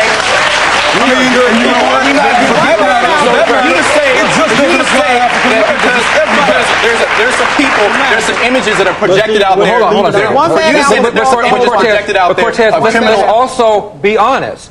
Out of a small percentage of young black men comes a high percentage of crime. That is a fact. You know what, though? Most young black men don't commit crime. That is true. Can I but 25% of young black men have criminal records in the city. Can I say something? That's a lot of people. 85% of white men, of all serial killers, were white men. Does that mean every white man is a serial killer? Thank you. No. Thank you. Thank you. Why are we defined? We're going to take a break. We all know. Okay, Antonio, calm down. You're not being profiled now. Calm down. When we come back, we're going to meet some college kids who were held at gunpoint by campus police. Was it because of their race? Don't go away. Do you believe that this was an aberration, or do you believe that most cops racially profile black people? We believe they racially profile black people. Yes, they do. Yes, we do. Most officers are simply trying to do their job, and they have dangerous jobs, and we ought to appreciate and respect what they're doing for us out there every day. I agree. And make sure that we weed out the bad ones. You hire people in your organization. You got a resume, and it said Tikwa Jones or Mary Jones. You wouldn't call Tikwa Jones back because her name is Tikwa? Most likely, no. We're talking with people who say they've been victims of racial profiling. When my next guest came back from a college party, they never imagined that they would find themselves surrounded at gunpoint by the police. Please welcome Vanessa, Monique, and Marcy. Thank you all for coming. What happened that night? Well, we were coming from a party. We got a ride with a friend that was in one of my classes, and Marcy had noticed. What race was your friend? He was Hispanic. Mm-hmm. By the way, what's the racial composition of your school? 85% white. Yeah, 85% white, and probably maybe 10% African American. Yeah. Okay. And we noticed that a campus police officer was following our car as we pulled in front of our student union. The next thing you know, we're hearing over a PA system, you know, driver, get out of the car with your hands up. So we look like, what did we do?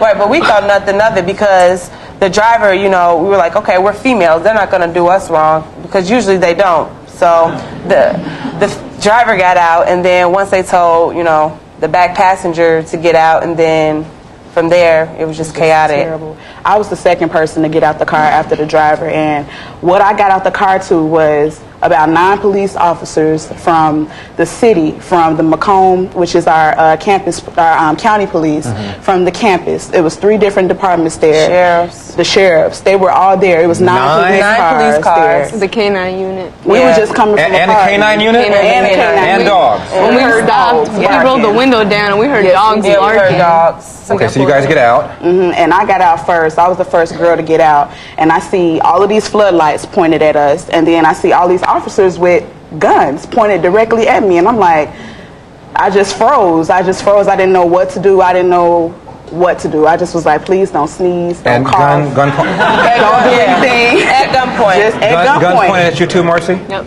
They had 4 officers with guns pointed directly at us. They made us get out the car one by one and he said, walk towards me. So I did, and you know, the first thing I asked him was, you know, officer, what did I do? What did we do? None of them knew what we did. They don't know. They didn't say anything. They just put cuffs on us. They don't know if we were going to jail or nothing.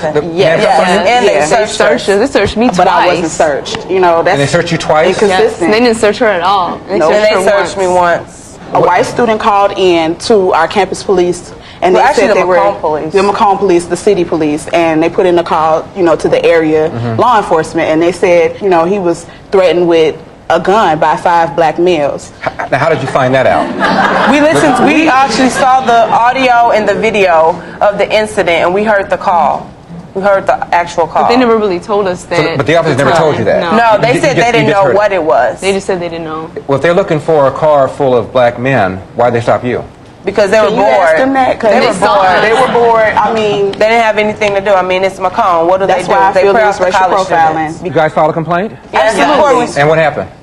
That was crazy. They didn't want us the to file complaint process at our school hadn't been updated since 1981. So for us to go and say, okay, this happened to us last night and we want to file a complaint about it, we actually had to tell a strange officer like what was going on that night, what happened, and so that they can have nobody apologized to you. Nobody said we were looking for 5 suspects. You don't match the description. We blew it. We're sorry.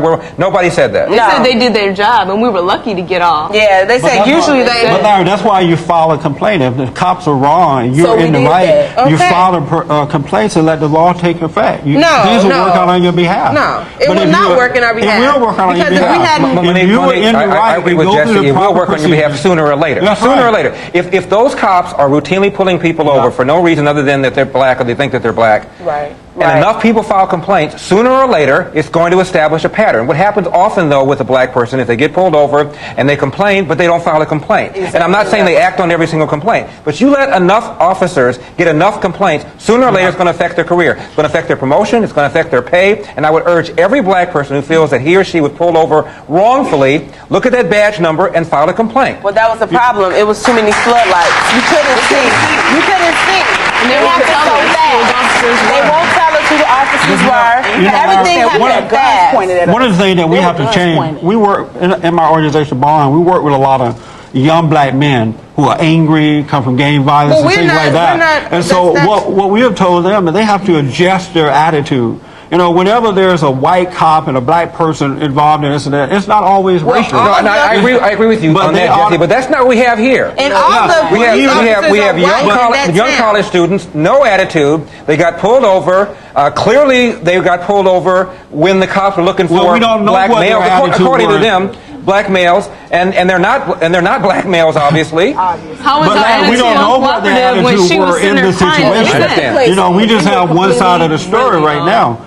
We don't really know how they reacted to the officers. If you were there, you can say this is the aftermath. As you listen to them speak, the fact that they're in a majority white university, they already have this mentality that the world is against them. No, we don't. We don't.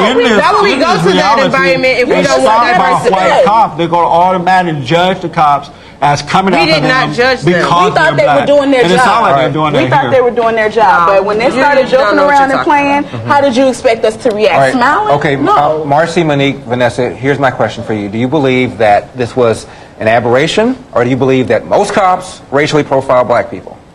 Where in our town, where we're from, we Yes. believe they racially profile black Yes, they do. people. Yes, we do. Because we had a town hall meeting, and too many people hands went up that this has happened to them. Because there was a survey, they asked like how many people has this happened to, and so many people in the audience raised their hand. Out of 150, 40 or 50 people raised their hand and said, yes, this has happened to me. But for some reason they don't file. No, but if you trying to the stop. problems in the black Even community. if you you would've- automatically think that you're racially profiled simply because you're black, you're going to give an attitude. You're going to give attitude to the cops. We It never is that thought kind of that. We never brainwashing that thought we that. have to They made change mistakes. within the black They made community. mistakes, is what you need to understand. So Again, I repeat, if you feel that you're a victim, file a complaint. Of course, But I and that's also, what but we I also did. agree with Jesse. Most officers are simply trying to do their jobs, and they have dangerous jobs, and we ought to appreciate and respect what they're doing That's for right. us out there every day. I agree. And, I would and, and make sure that we weed out the bad ones. Right. When we come back, we're going to shift gears a little bit. We're going to talk to two women who say that they are discriminated against because of their black-sounding names. Don't go away. We'll be right back.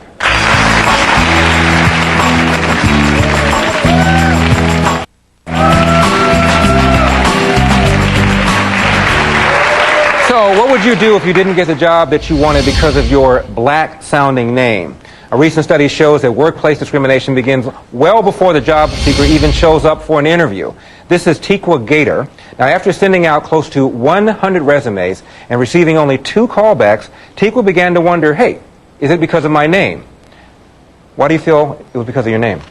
Well, I graduated from Alabama A&M University with honors. Started sending out resumes, hundreds, probably even over 100. No callbacks, you know. I got about 2 or 3, but that was very discouraging. So I was like, you know, what's wrong with this? You know, what am I not doing right? Or am I not qualified for the jobs? Or I'm setting my expectations too high? What's going on? You know, so basically I just got to thinking. I was about a conversation that me and my girlfriends had about names and how we could tell if names were black sounding. So I said, well, I'm going to try this. I'm going to start putting T Gator on my resume instead of T. T period Gator. T period Gator. All of a sudden, out of 10 resumes being sent out, I get about 2 or 3 resumes or callbacks, you know, interested in meeting me. So I'm like, okay, what's really going on? So I kind of figured that, you know, it must be something about my name. Do you feel that way, Jesse? I think that she was not getting callbacks because of her name? I mean, that could be possible. I think parents do a disservice to their children by giving them these so-called black names. We are in America, and you know, I have employees working for me, and when I run across a name like Shanae or whatever they call them, I tend to put those to the side because I know that I'm gonna have attitude in my business. Because wait. Everybody who's got a so-called black-sounding name, in your opinion, Jesse, has an attitude? Not everybody, but the fact that... Well, then why would you put them to the side? Because the fact that they come up with these so-called black name implies that they're trying to separate themselves from America. What Tikwa didn't name herself. Tikwa didn't name herself. I know, that's why I said her mother was not thinking. It's a selfish act to give your child that type of a name because it's going to hurt them in the long run. But if it's a selfish act to give your child that kind of name, that's not the same thing as saying you've given your child that kind of name and therefore that child will have an attitude. This is America. We don't need a black name. And these people are trying to separate. They're angry at white Americans, Larry, and they want to separate if you got a resume, Jesse, you hire people in your organization. I do. You got a resume and it said Tikwa Jones or Mary Jones. You wouldn't call Tikwa Jones back because her name is Tikwa? Most likely no. Jesse, it's hard enough to find somebody who's good, who's hardworking, who's motivated. To discriminate against somebody just based on their name, not looking at the resume, the rest of the resume, the rest of the credentials, is just bad management to me. Well, see, what you have to realize, Larry, is that people are in business. People are in business to make money and to provide a good service. Which is why and you so need they're good people. going to always try to make the best choice that they can make. I am black, and I know how black people think. And when they come up with these African names... Jesse, Jesse, I think you should quit while you're ahead. We're going to take a break. We come back, we're going to meet a woman who says you shouldn't have to change your name to get a job. Don't go away.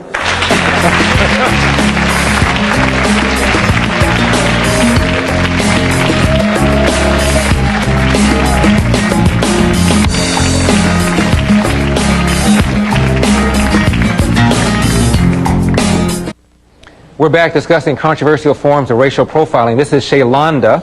Shalonda, Tikwa changed her name in order to get a job. Would you ever do that? No. In order to get a job? No, I wouldn't change my name if you paid me $1 million. I would not change my name. My mother took the time out to name my sisters and I those beautiful names, and all I get is stopping stares. And that's all I need. And Shalonda, do you feel that your name has hurt you in the job market? No. Opposite experience in yours. Right. I mean, I love my name, don't get me wrong, but as far as applying for jobs, when I was using my first name, Tikwa Gator, I didn't get that many callbacks. But you haven't had that problem? No, I haven't. And why do you suppose she did? And if I did have the problem, I never knew about it. I think maybe the problem is ignorance. That's all it could be, is ignorance. Why would somebody define what you can do by your name? And your name is and it's interesting, you have an unusual name too. Yes, I do. But you haven't had the same experience. I can't say that I have. I haven't had that experience. Now, and I'm sorry. Jesse, would you hire somebody named Shalonda? You know, I made it clear earlier, I would not hire a person with a so-called black name, because I know that it's going to be a great situation. What black Americans need to realize black name? Well, how can you label what? I mean, that's what they call them, black names. That's why they come up with those names. Black name. When you say black name to me, I'm thinking of the color black. Right.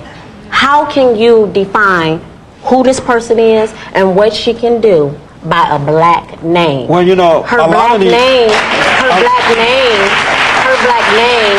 does not measure her responsibility.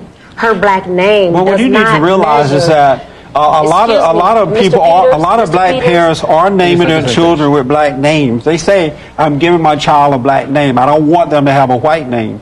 And to me, that's a mistake, because we are in America, and black Americans need to get away from this black thing and become Americans and start living that way. And so why give your child a name? Okay, Jesse, now that you've met Tikwa and Shalonda, now that you've met them, now that you've met them, and they sent you a resume with their name on the resume, now that you've met them, what would your reaction be? I mean, they seem like nice people, you know, and that's what. But would you hire them if they're qualified for what I'm looking for? Yes, I would hire them. Therefore, to have ignored their resumes the first time would have meant that you would have ignored two good people, right? By your own admission. But that's not my fault. It's their fault for having a black name. It's not our fault, because I didn't name myself. Well, your mother's fault. So that's your parents' and fault. I'm not black sounding. But it is your parents' fault for naming you that, because I would never. You know, I have 4 daughters. My mother's I would not give my daughters black names. Is Jessica. I know the audience wants to weigh in on this conversation. We're going to take a break. We'll be right back and find out what they think. Don't go away.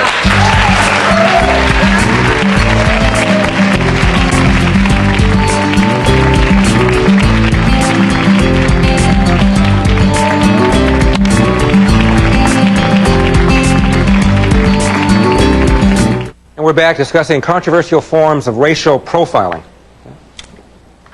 Hi, how are you? I moved out here from Boston with my son, and he's the minority in his school now, and he gets to realize the prejudice and experience He's that. a predominantly, black school or Latino school? Latino, Hispanic, and black, and he's like the only white kid in his classroom. And he comes out and he dresses, and he has the earring and the baggy clothes, and, you know, I'm not so worried about, you know, racial profiling and a policeman pulling him over, but the way he dresses, I mean, it could be misunderstood for like a gang look, and he could be killed for that look, and you know, that's a fear that, you know, these kids all have to worry about as well. And your point is what? That when you dress like that, people are going to draw a conclusion? Absolutely. And the first impression could be your last impression, and you could be killed for it. That doesn't make it right. It's what it is. That doesn't make it right, though. Antonio, go ahead. We still need to, you still forget that, yes, we all know what is right, we all know what's wrong. But one system only works when another system is there to keep it in check. I know what's here to keep me in check. going back to prison. Okay, I couldn't even get in college. But Antonio, the point is, she feels her child is being profiled based on the way he dressed, and he's not black. Okay? It's society. Sandra, go ahead. It's society. When you dress like that, it's the gangster look, the jailhouse look, the thug life, the whoever, the whatever. It's all bad. So to dress like that, they're gonna be judged by the book. The book gonna be judged by the cover. That's it. They're gonna be judged. It's not right, but that's how it is. All right. We understand that. That's how it is. We understand. So what are we going to do to stop that now? What are we going to do to stop that? Right. Now, Okay, what guys, all right, Antonio, hold these people in check. That's telling. Pulled up. Excuse me. All right, hold on. Hi, yeah, I would just like to, I want to know what you would do differently, because I feel like racial profiling, as much as it's like inconveniencing a lot of people who aren't guilty, it really does like make a difference in solving a lot of problems. You know, you develop a line of suspects, and the only way to do that is based on how people look. There's no other way. We don't DNA test or fingerprint. The way you dressed from somebody else's assumption of you? Why do I have to change how I look? Why do her son have to change the way he looked because somebody said it was a quote-unquote gang thug look? Why do he have to change his own personal style? Why? Because someone else chooses to assume that he's a thug but or a gang reality member. is, it is a gang thuggish look. Just because the hip hop world or the reality of it, the black or certain blacks decide to wear their clothes a little Hi, Jesse. loose. I'm Kim. I'm really upset about a lot of things you're saying. To me, my opinion, you're being racist, profiling yourself. Absolutely. How dare you say some of the things that you're saying? Oh yeah. You are racial profiling. Okay.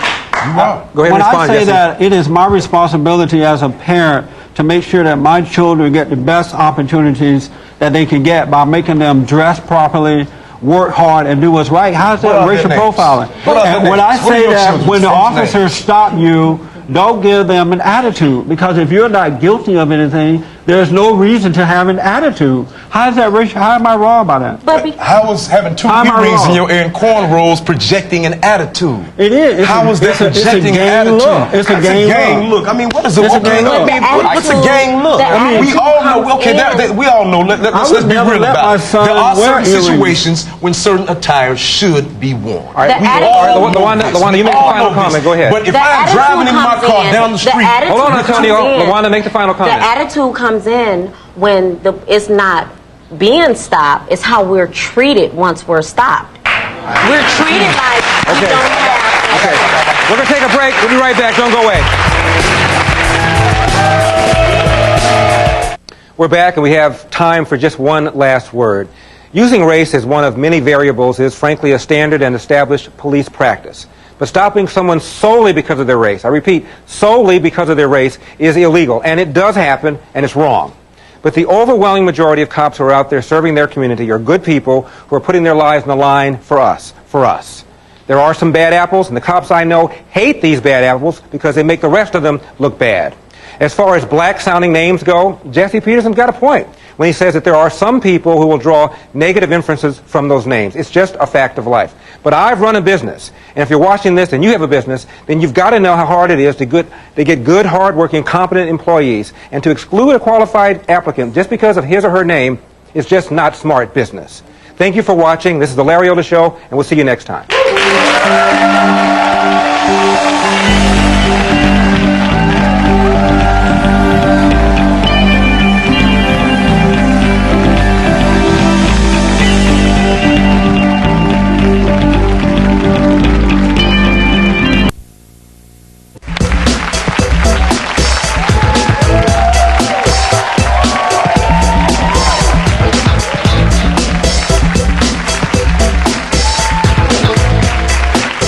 We're back, and today we're letting our viewers weigh in with their reactions to the comments and opinions of some of our past guests. One past guest created a storm of controversy when he said he wouldn't hire a person with a black-sounding name. Watch this. I think parents do a disservice to their children by giving them these so-called black names. We are in America, and I have employees working for me, And when I run across a name like Shanae or whatever they call them, I tend to put those to the side because I know that I'm going to have attitude in my business. You hire people in your organization. I do. You got a resume and it said Tikwa Jones or Mary Jones. You wouldn't call Tikwa Jones back because her name is Tikwa? Most likely no. Please welcome back Jesse Lee Peterson and two of the thousands of viewers, I mean thousands, who responded to Jesse's interview. They are Mystique and Maurice.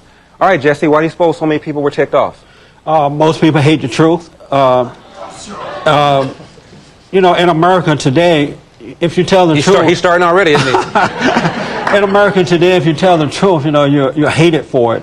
But we must tell the truth in order to keep America going. All right, we cannot tell the truth. Okay, and in your opinion, Jesse, the truth is that people with black-sounding names are angry? Absolutely. That's why they create a so-called black-sounding name, because they want to separate themselves from white Americans and from America. Okay, all right, this young lady's name is Mystique. Is that a black-sounding name? It sounds more like a striptease name or something like that. Wait, 1 second. If you got her resume, would you toss it aside? I would. Okay, I do get the question a lot when people haven't met me. Am I a black woman? And I'm not. You're on the phone talking to somebody? Yes. Or I've turned in a resume, or through family and friends, people that have never met me ask, well, is she a black woman? Well, it doesn't necessarily sound like My a black whole point is, I'm not done. My whole point is that by you making that kind of statement is the most ridiculous thing in the world, because you should not judge somebody just by their name. I am a white woman, brown hair, blue-eyed, and if you can sit there and say that you would pass my resume up, it's ridiculous. What you have to realize is that I'm in business to make money. And I understand that. I'm a very and it's not my responsibility to develop your character. I already have my character. You're responsible. As an adult, you're responsible for yourself. Exactly. And so you should prepare yourself so that you can be hired in the job. But you think that you're going to put my resume aside just because of my name? No. And then your comment about saying that I might be a stripper? But don't I have a right to protect my business? No, you don't, because you're being ignorant. You have a right to protect your business, not by somebody's name. Maurice, go ahead. How are you protecting your business by not hiring black people? It's not the black person, it's the black name. It's the black name. You have to assume that a black name goes with the black person. Well, you know, I know in advance that if you sit back and create a so-called black name, then you have a lot of anger. And in my business, business, you're rebelling against America, against white America. The person and in my business, Jesse, the person didn't name herself. Mom or dad gave the name. Yeah. So if anybody's angry, it's mom or dad, not the kid. Well, the kids become like the parents. And as I said before, it's very selfish of parents to give their children that type of name, because they have a responsibility to make sure that their children are able to succeed in life as much as possible. So what does the name have to do with anything about succeeding in life? Once we become an adult, we have a responsibility, so we can change that name. Maurice, isn't at least this part true? You have a name that's unusual. Yes. You send that resume to somebody. Somebody else gets another resume with a standard name. The person with the unusual name is probably going to have a more difficult time getting a call back. Isn't that just reality? It's probably reality, but it is reality because of thinking like this. That's what it boils down to. You're right. But you're right about that. Let him finish. Go ahead, Maurice. You are, I assume, over 50. I'm 55. 40 years ago was 1964. Yes. As a 55-year-old black man, how can you come on national television? You, of anybody in America, a 55-year-old black man must know better. I do. You've gone through things in your life that I haven't. Right. And I hopefully, pray to God, I never will.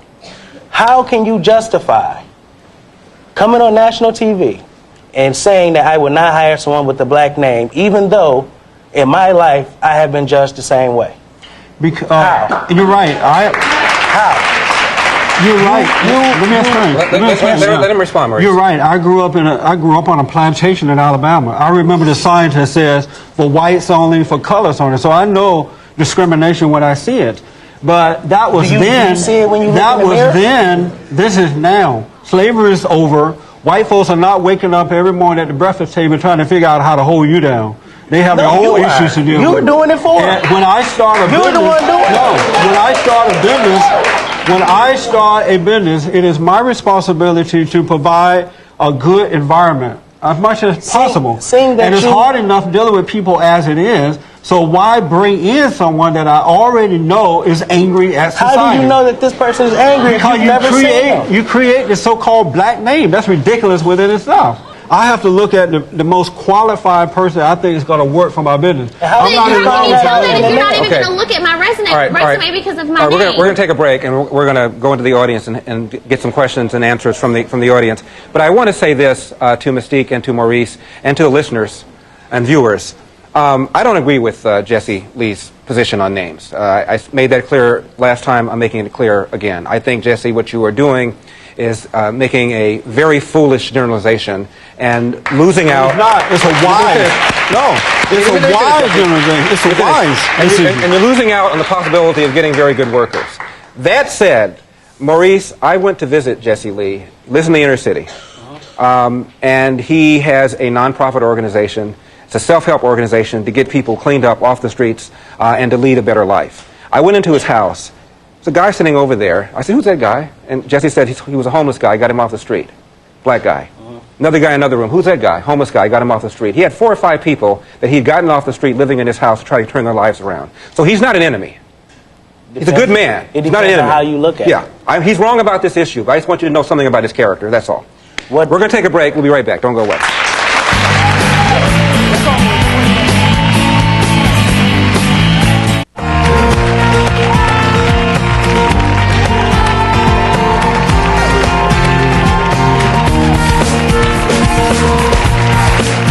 We're back, and today our viewers are confronting some of our most controversial past guests.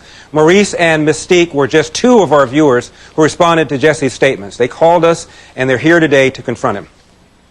Yes, I was wondering if a person had a Hispanic sounding name, would you still have the same bias towards them? No, I wouldn't. So it's just African Americans that you have a bias towards? What you don't realize, there's no such thing as a black name. So you have to, something have to be wrong with you to create that kind of environment for yourself. And so if I already know that that's trouble, why would I want to bring that to my business? A Hispanic person gonna have a Hispanic name. A black American should have an American name, not a black name. You know what the word traitor means?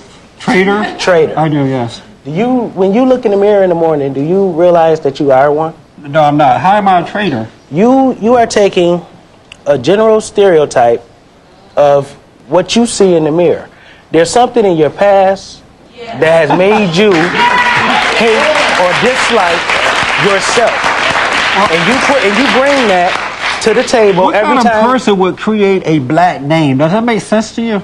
You just said there's no such thing as a black name. I know, but doesn't that tell you that Jesse, excuse me, Jesse, when you hire people, have you had an experience where you brought in somebody with a quote black sounding name and that person was angry and it happened over and over and over again, so now you have reached the conclusion that black sounding names are names that people have who are angry? I haven't had it in my business, but I know friends of mine who have. I am wise enough not to bring that kind of trouble into my business. I know how black folks think. All right. So Jesse, everybody with the quote black sounding name, hold on.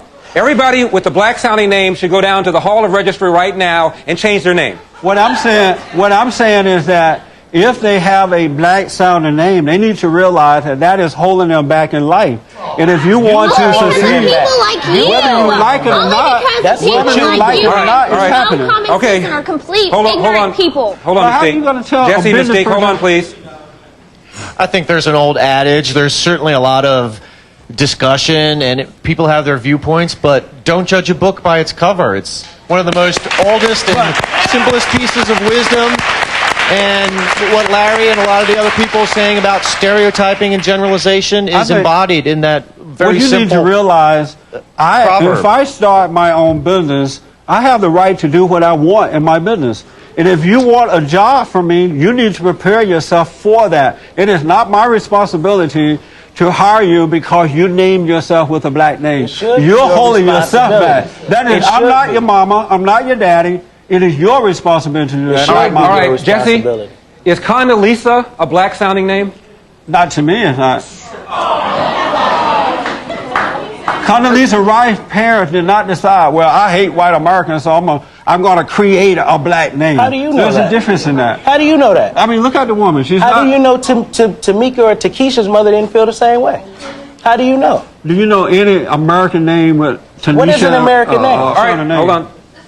Okay, my question is to you. If you hired me and my name was like Mary or Sherry, and I still came and messed up your business, wouldn't you feel a little crunchy then? Wouldn't you feel kind of stupid? No. Yeah. That's a good question. Like I said, it's hard enough dealing with people anyway. So, but if I had a person by the name of Mary and she was trouble, I'd get rid of her.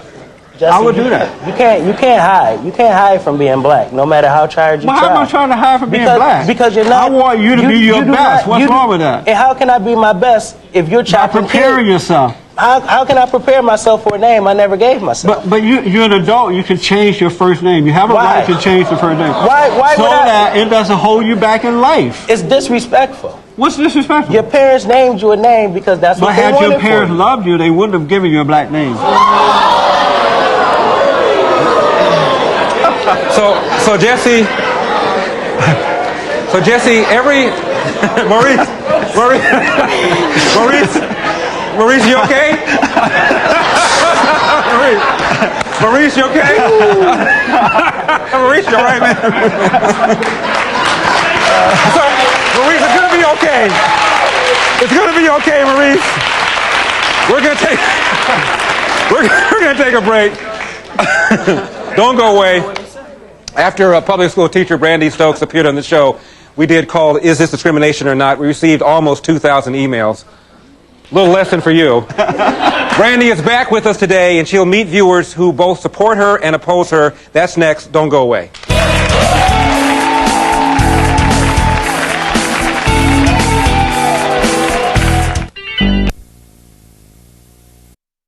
People are calling Mel Gibson's film The Passion of the Christ racist. We're not talking about the allegations of anti-Semitism, but a new accusation that Jesus was really black and that Mel's movie was all wrong when it portrayed a white Jesus. With me now here in New York, we've got Malik Shabazz. He's the president of Black Lawyers for Justice, and in Los Angeles, we've got Reverend Jesse Lee Peterson. He's author of Scam, How the Black Leadership Exploits Black America. Malik, I got to start with you. Is the Passion racist? Yes, the passion is off course. The passion is false when it continues to perpetuate the false stereotype that Jesus was a Caucasian, was a white man. This is contrary to history. Revelations 1:14, Daniel 10:6. History in the Bible teaches us that Jesus was of African descent. So that's the real controversy, not which that has been stated. Let me bring in Reverend Peterson. Have we all been sort of living a lie? Is Jesus black? The Bible teaches that Jesus was born in Israel in a town called Bethlehem, and Jesus was not black. In the Middle East, it's not uncommon to find people of dark color, and Christ he was a man of color, but not African American or black people. This is it's so sad that they're taking such an important movie and turning it into a race issue. This movie was about spirituality. It was about sacrifice. It was about character building. It had nothing to do with color at all. But you have a bunch of racist black folks who hate white folks, who hate Jews, and they would do whatever they can to erase them off the face of the earth. That's absolutely ridiculous.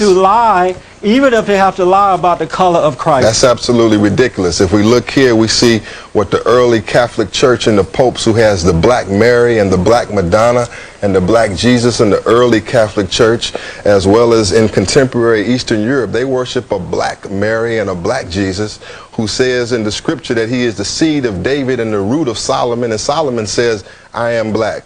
So this is really, and it's really a shame, pardon me, it's really a shame to see a black man here argue against the historical facts of his own people. So I'm ashamed at Uncle Jesse, Mr. Your history is a lie, and its whole purpose is to deceive.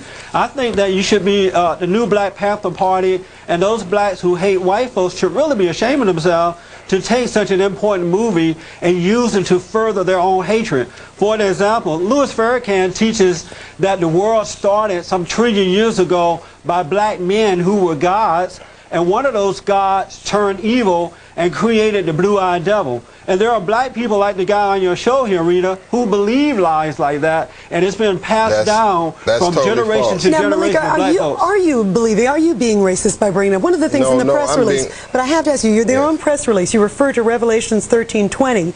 That chapter, Book of Revelations, ends in but you also said 13:20, and that chapter ends in verse 18. Revelation 1:14 says that Jesus had hair like lamb's wool, feet like brass burned in an oven. That's not racist. That's just a historical fact. And if you look right here, pardon me, sir, if you look right here, you will see what the own church, Catholic Church, says, that Jesus is black and that Mary, the black Madonna, is black. But this is not racism, this is actual fact. Couldn't he have been an Arab? Couldn't he have been a Sephardic Jew? Someone with that? That still leaves a lot of options. The children of Israel come out of Egypt, and Egypt is an historically black nation. That nation of Israel that came out of Egypt 4,000 years ago as a black nation, and Christ is absolutely of African descent. We know for a fact that he does not look like this, and he does not look like James. He does not look like James Caviezel in the movie The Passion of Christ. And Mel Gibson is off course, and so are you. He doesn't look like men of the new Black Panther Party either.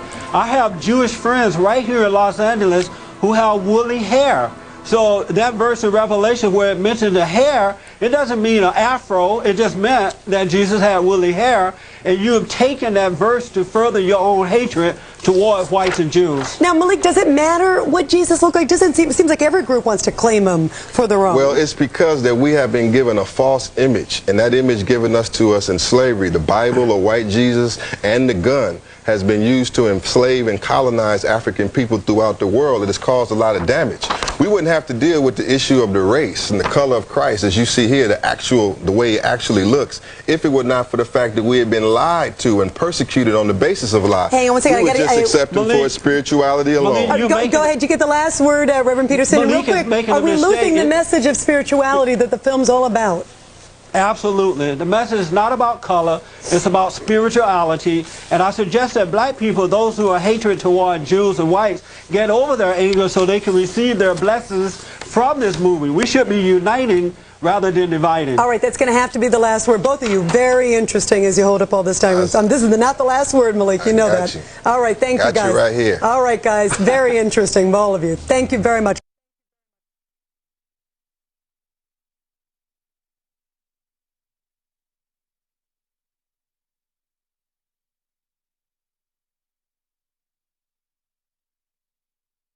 Anytime you have situations happening in your life,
Hi, everybody. Welcome to the show. My name is Jesse Lee Peterson. Thank you so much for tuning in.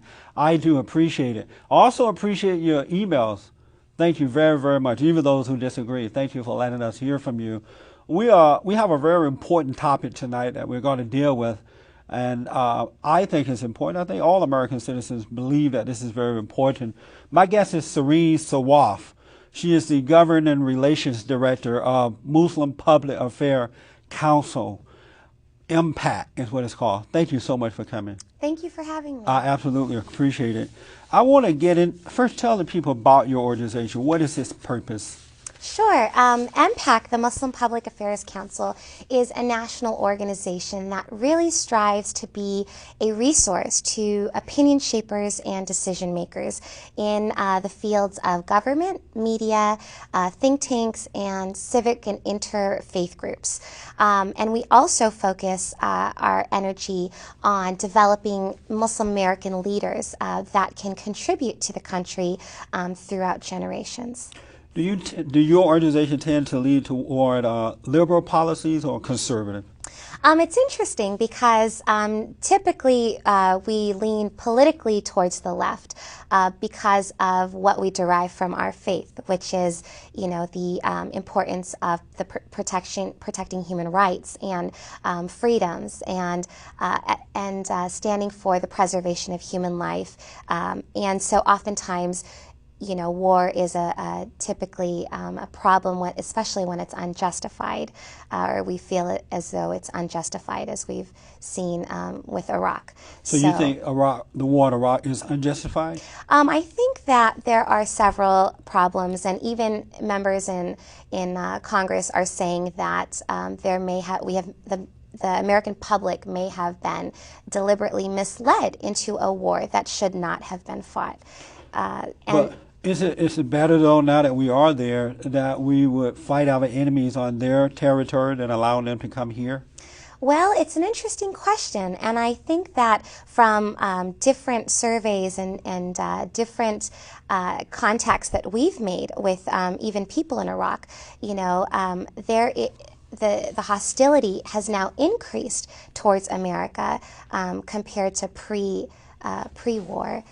The pre-war state. So, the notion that we're fighting our enemies over there before they come over here it doesn't really hold up, because we're actually, by going into a war that is seen by many as being unjustified around the world, and Muslim and non-Muslim, it has created more hostility and animosity towards America, and we're hurting our image, and really we need to really begin to think about how to better our image abroad. I want to talk to you about the Pew Research Center survey, but let me just finish up on the war in Iraq. Yeah. It is true that, in part, we reacted rather than starting this war. We reacted to the attack on 9/11.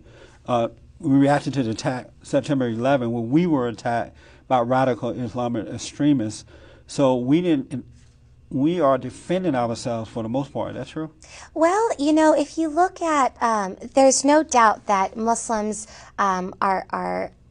they were struck by 9/11 like the rest of the American public. We were attacked, and actually twofold, because if you look at the backlash and the hate crimes that spiked, according to FBI statistics, Muslims were hit twofold by the attacks, not simply because our faith was hijacked, people attempted to hijack our faith, but because also we experienced what followed. So, the horrific attacks certainly should not have been, swept under the rug by any means. The problem, though, is that the connection that was made between the 9/11 attacks and Iraq, and several congressional officials now are talking about the fact that we made decisions off of very poor information that was countered by several experts in the field, but yet the administration refused to listen to them in terms of,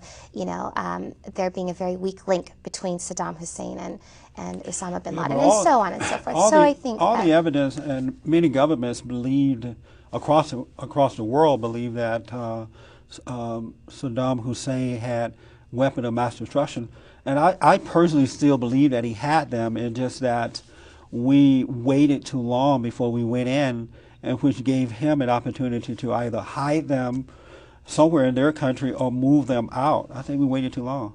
Well, you know, according to the people that are talking about it now in Capitol Hill, they're saying that the evidence that was presented on weapons of mass destruction was very weak, and it was actually very old evidence, so it wasn't credible. So I'm not the expert. I kind of take it from them, what the experts are saying. Personally, do you think we did the right thing though by taking out Saddam Hussein? I think he wasn't. Do you believe he was an evil man? I definitely think Saddam Hussein was a horrible dictator that oppressed his people and definitely did not represent my community. Right. But I still don't know if it's justified that we did what we did. You know, but that's my personal perspective. Right. I perhaps shouldn't be going into that too much. I want to talk to you about the Pew Research Center survey, which highlighted over more than 1,000 American Muslims. There are many things that struck me by it, but the thing that concerned me the most is that 1 in 4 Muslims under 30 believe that suicide bombings are justified under certain circumstances. That's here in this country. Should I be afraid? That's, okay, let's talk about the poll. And I think that, you know, first, this is the first of its kind, the first poll that is actually surveying Muslim Americans.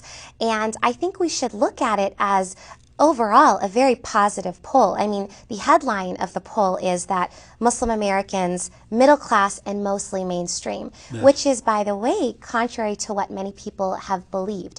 You know, the poll has proved that what we've been saying for so long, which is that the majority of Muslims in America are moderate, are mainstream, are embrace American values, believe in the American dream, and you know, and alongside the fact that what we also believed, which is that the perception is that Muslim Americans have been targeted post 9/11. You know, when we look at the 1 in 4, let me just add right in there. Sure.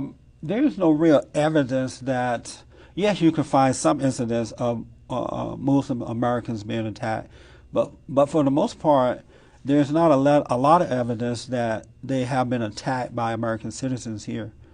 Well, it depends on what you're looking at as evidence. You know, post 9/11, the year that following 9/11, the FBI's hate crime statistics revealed that there was a 1,600% spike in hate crimes alone that targeted Muslim Americans. And the county of Los Angeles, which is the oldest county that ever tracked hate crime statistics, also revealed an unprecedented spike. And of course, you know, up until today, Muslims are facing hate crimes, and we're just talking about hate crimes on the national and even local level. So I don't know if it's fair to say that we weren't impacted. Perhaps we weren't impacted like other communities are impacted. Historically, the African American community has been highly impacted by hate crimes alone, more than any other community throughout history. So, you know, it's definitely not a comparison, but I think that those are simply the statistics and what we know of people reporting.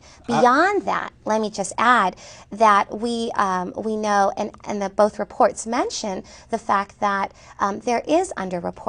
You know, many community members are fearful to report to law enforcement or other institutions. So FBI statistics only gather stats that are reports that come from law enforcement, and we know a lot of people are afraid to approach law enforcement. I tend to not believe some of these overblown stats, because whenever we have groups who are their intent is to gear people toward the way they think, they tend to exaggerate stats. So you can't really have a lot of faith in stats. But I do know that there have been some attacks, for sure. Well, if you look at, and I'm not the one compiling the stats, I'm citing to you FBI and the LA County Human Relations Commission that cites all communities. So I'm certainly not exaggerating stats, and I deliberately chose government agencies to give you that. So let's do the 1 in 4. 1 in 4 Muslims in America believe that suicide bombing is necessary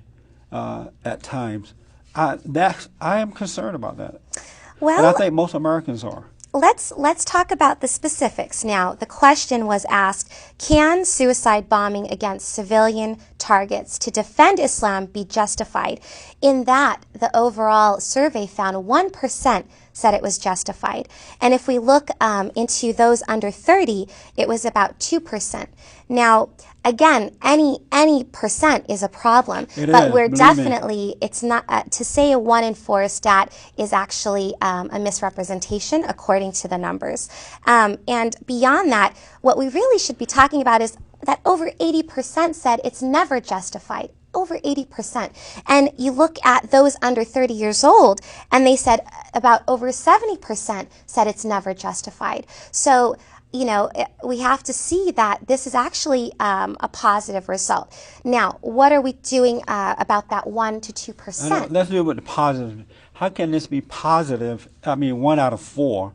How can that be positive? There is no, I mean, unless we deal with that, there is no positive in that, because I don't think the average person in America would want to go to a mall and one of those 1 out of 4 decide they want to put a strap around them filled with bombs and kill themselves and everybody in the mall. I think that's a great concern to the American people. Absolutely. Any form of suicide bombing should be a concern to American people. But I'm also trying to put things into perspective, and I don't think 1 to 4 is accurate according to the numbers. So you think that the Pew Research Center is not correct in its survey? Pew Research didn't say 1 to 4. Pew Research said 1% found that suicide bombing against civilian targets to defend Islam could be justified. Now, let me say this. Had the question been posed differently, it may have reaped a different result, such as, does Islam justify suicide bombing? And my guess is that that number would have been even lower. So, and I just again to put things into perspective, you know, there was a University of Maryland poll that found that 1 in 2 Americans believed that bombings and other attacks intentionally aimed at civilians are sometimes justified. Now, as you see here, there is, the only word missing here is suicide. We're talking about bombings, and we're talking about perhaps a culture that is comfortable with collateral damage, which is definitely a concern, you know. Now, when we look at the Pew poll again, we look at one of the issues that violence is an issue, definitely. But what I'm trying to point out is that the overwhelming majority said that it is never justified. We're trying to deal with that minority, and what we are doing is we're developing different programs that outreach to Muslim youth and Muslims across the board and engage them in participating in protecting the country and give them an avenue to bring their concerns and engage with those public officials that they have beef with, if you will. When we, the American people, look at the reality of suicide bombing, in that these people believe that they should give their life to protect their religion, to a point that they're willing to kill their own. You know, we see it happening in Iraq. We see it happen in Israel. They're killing innocent children, you know, the elderly, anybody. And they believe that they're doing the right thing because they have been trained to believe that. And just knowing that 1 out of 4, and I know you're saying that it's not 1 out of 4, but if it's 1 out of whatever, I mean, when I come back from this break, I want you to tell us how should we feel about that and what should we do about it? Because that is a reality out there. We may defer on the numbers, but the reality is there are Muslims living in this country who believe that it's okay to do it. We're going to take a quick break and come back in a moment.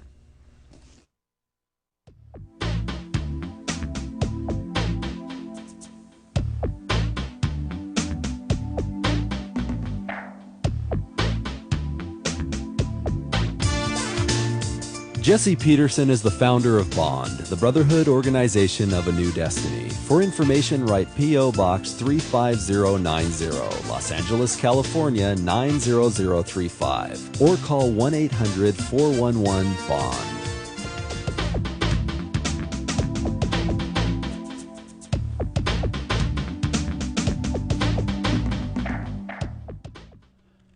Welcome back to the show. Thank you so much for tuning in. I definitely appreciate it. We're talking about the Pew Pew Research Center survey, which highlighted more than 1,000 American Muslim, and it said, and I know we have some dispute about that, but it says 1 in 4 Muslim under 30 believes that suicide bombing are justified under certain circumstances. Let me just say to you, 23 million Muslims in America. 1% of that is 23,000 Muslims. 2% of that is 46,000 Muslims. Should we be afraid? We should be concerned that there is a problem with suicide bombing being justified. Yeah. But I can't go on without saying that the question didn't ask, are you willing to strap a bomb to your body? Right. The question asked, do you feel that it is in some way justified? Now, but again, if they just ask it in that way and say, yes, I'm willing to do it if they... Yeah. No, I hear you, but it's a different question. So let's take it for what it says. It says that, do you think it's justified? Not will you do it on your own. So when people are asked, do you think it's justified? Justified means there's, you're asking explanation. Give me an explanation. Is there an explanation or is it not? What is that explanation, and is that explanation justified? Now, that's a different question than, are you going to do it? So in terms of being concerned, I wouldn't necessarily be concerned for our safety. I would be concerned for the potential for our safety being compromised. And that's where we come in with countering bad theology with good theology. And Muslims alone have that responsibility, and we shoulder that responsibility, that bad theology can only be countered with good theology, that there is no room for suicide in Islam, that there is no room for the targeting of civilians in Islam, and hence there's no room for suicide bombing in Islam.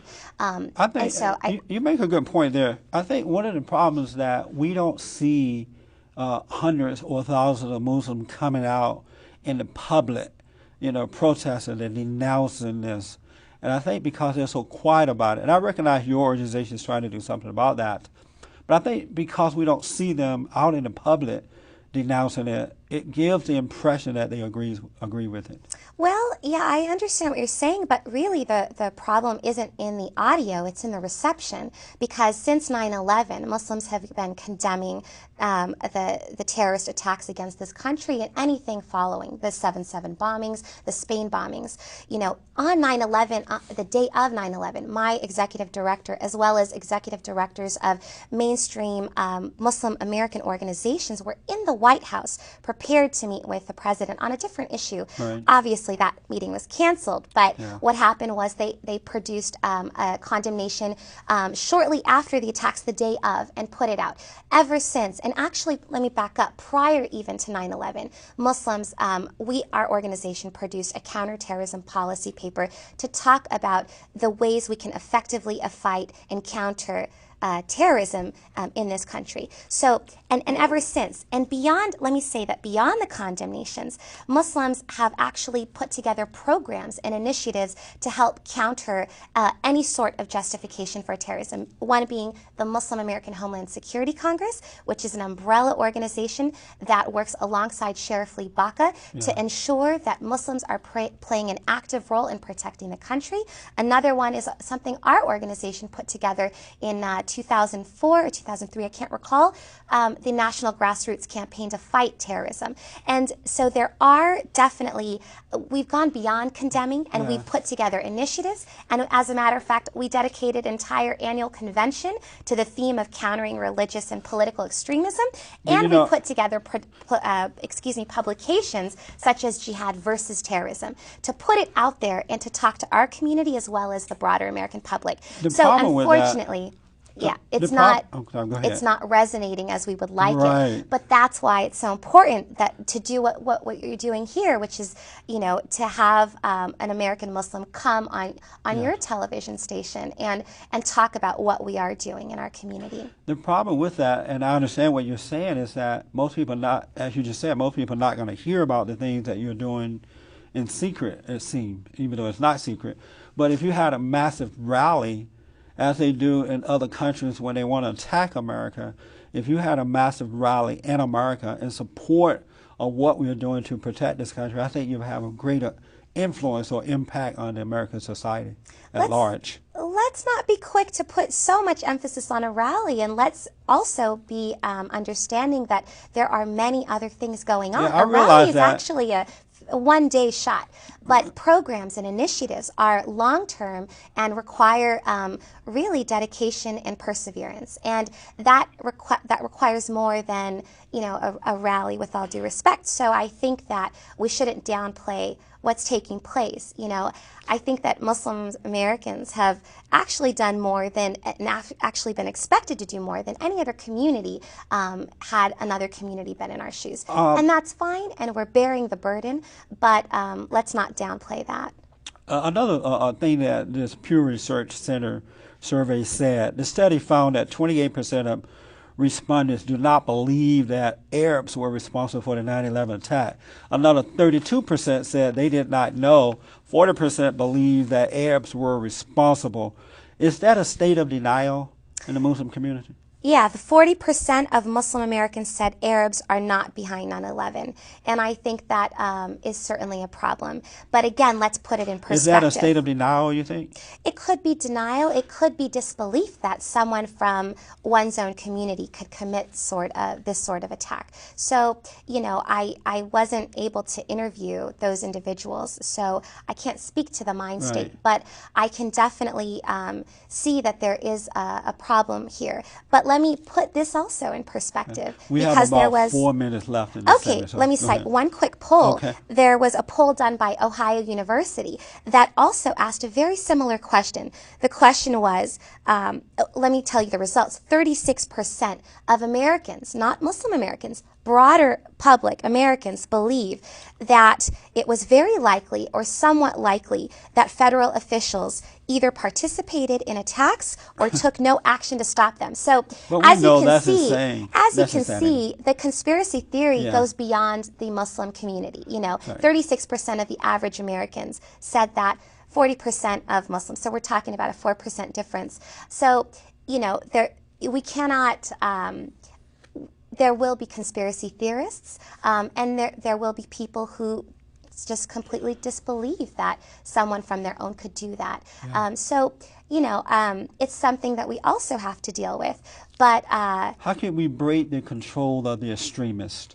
How do we? How do we break that control of the extremists? It's a very good question, and I think what we do, first of all, is recognize they do not have control of the hearts and minds of the broader Muslim American community, according to this poll. And actually, according to this poll, they don't have the hearts and minds of the broader Muslim public, at least in Europe, because the poll looked at UK and Spain and other parts of Europe. So the main thing that we have to do is amplify the voice of moderate Muslims in this country and beyond, by making sure that we have access to television stations like your own, so we can put out the message that there is no room for extremism or suicide bombing or oppression in Islam, no matter who it's directed against. There's no such thing as infidels, according to Islam. That's not even in the Islamic dictionary, if you will. But it's in the Quran. It's not in the Quran. That Christians and Jews are infidels and worthy of death. It's interesting that you say that, but it's not in the Quran, and I ask you to read an accurate I wish I had it with translation, me. and It I'll is bring there. you one. I have one. Okay. But, yeah. There's no word I'll have you on my in- radio show. We That'd can be talk great. about. We can pick up on that. That would be great. But so there's you- no word as infidels in the Quran. So are you saying that Muslims do not believe that Christians and Jews are infidels? I'm not saying that Muslims around the world, because we realize there is a fraction of extremists within our community, Right. like there is in every community. Right. But I'm saying that according to the text, the Islamic text, which Muslims believe in across the world, there is no such Muslims and Jews, Christians and Jews are looked at as people of the book and talked about as people of the book in the Quran. And there's an elevated respect towards them because we share a common ancestry of prophethood from Adam to Noah to Abraham and Moses and beyond. Should we focus on the moral and spiritual aspect of the Muslim religion? Should there be a focus on that? I think that there is definitely a role for Muslims to play when it comes to articulating their theology to our own community. right, in the accurate way. So yes, there is a role for the spirituality. Now, is there a role beyond that? Yes, and that role also comes in when we look at government and media and the opportunities that they can create for Muslims to have inroads into making sure that their voices are heard too. Yeah. It is when there is hopelessness that people look towards other means of making a change. We need to create avenues for people to make constructive avenues to make positive change. The reason I ask is because we tend to carry out what we believe in. You know, we live by faith. So whatever we believe in is what we tend to act out or carry out. And Muslims across the world have been taught to die for their belief, you know, to die for their religion. I don't know if that's accurate across the world. I mean, let's talk about what part of the world you're talking about, because according to the Quran, there is no such thing as dying for your belief. Any scripture can be taken out of context. The Bible was taken out of context as well, right, during the Crusades. And innocent women and children were justified as being killed. Now, according to the extremists, abortion clinics have been bombed. There's nowhere in the Bible where anyone has used or justified putting bombs on themselves and killing themselves. No, that's a different, right. So this is extreme. They're both extreme. The killing of innocent life is extreme. I think the innocent life should be preserved, period, whether it's yourself or another person. I'm sorry to cut you off. We're going to pick up on this on the second segment, all right? We are out of time, folks. Let us hear from you. Appreciate your emails. Thanks for tuning in.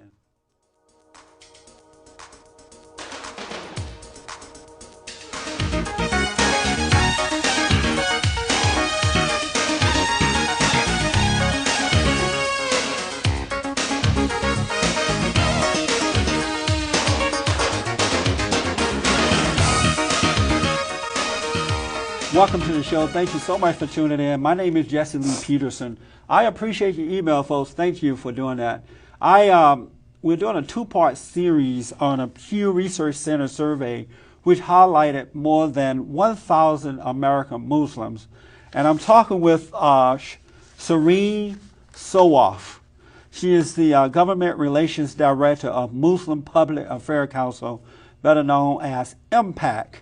Thank you for staying over. We have on the same clothing because we didn't leave the set.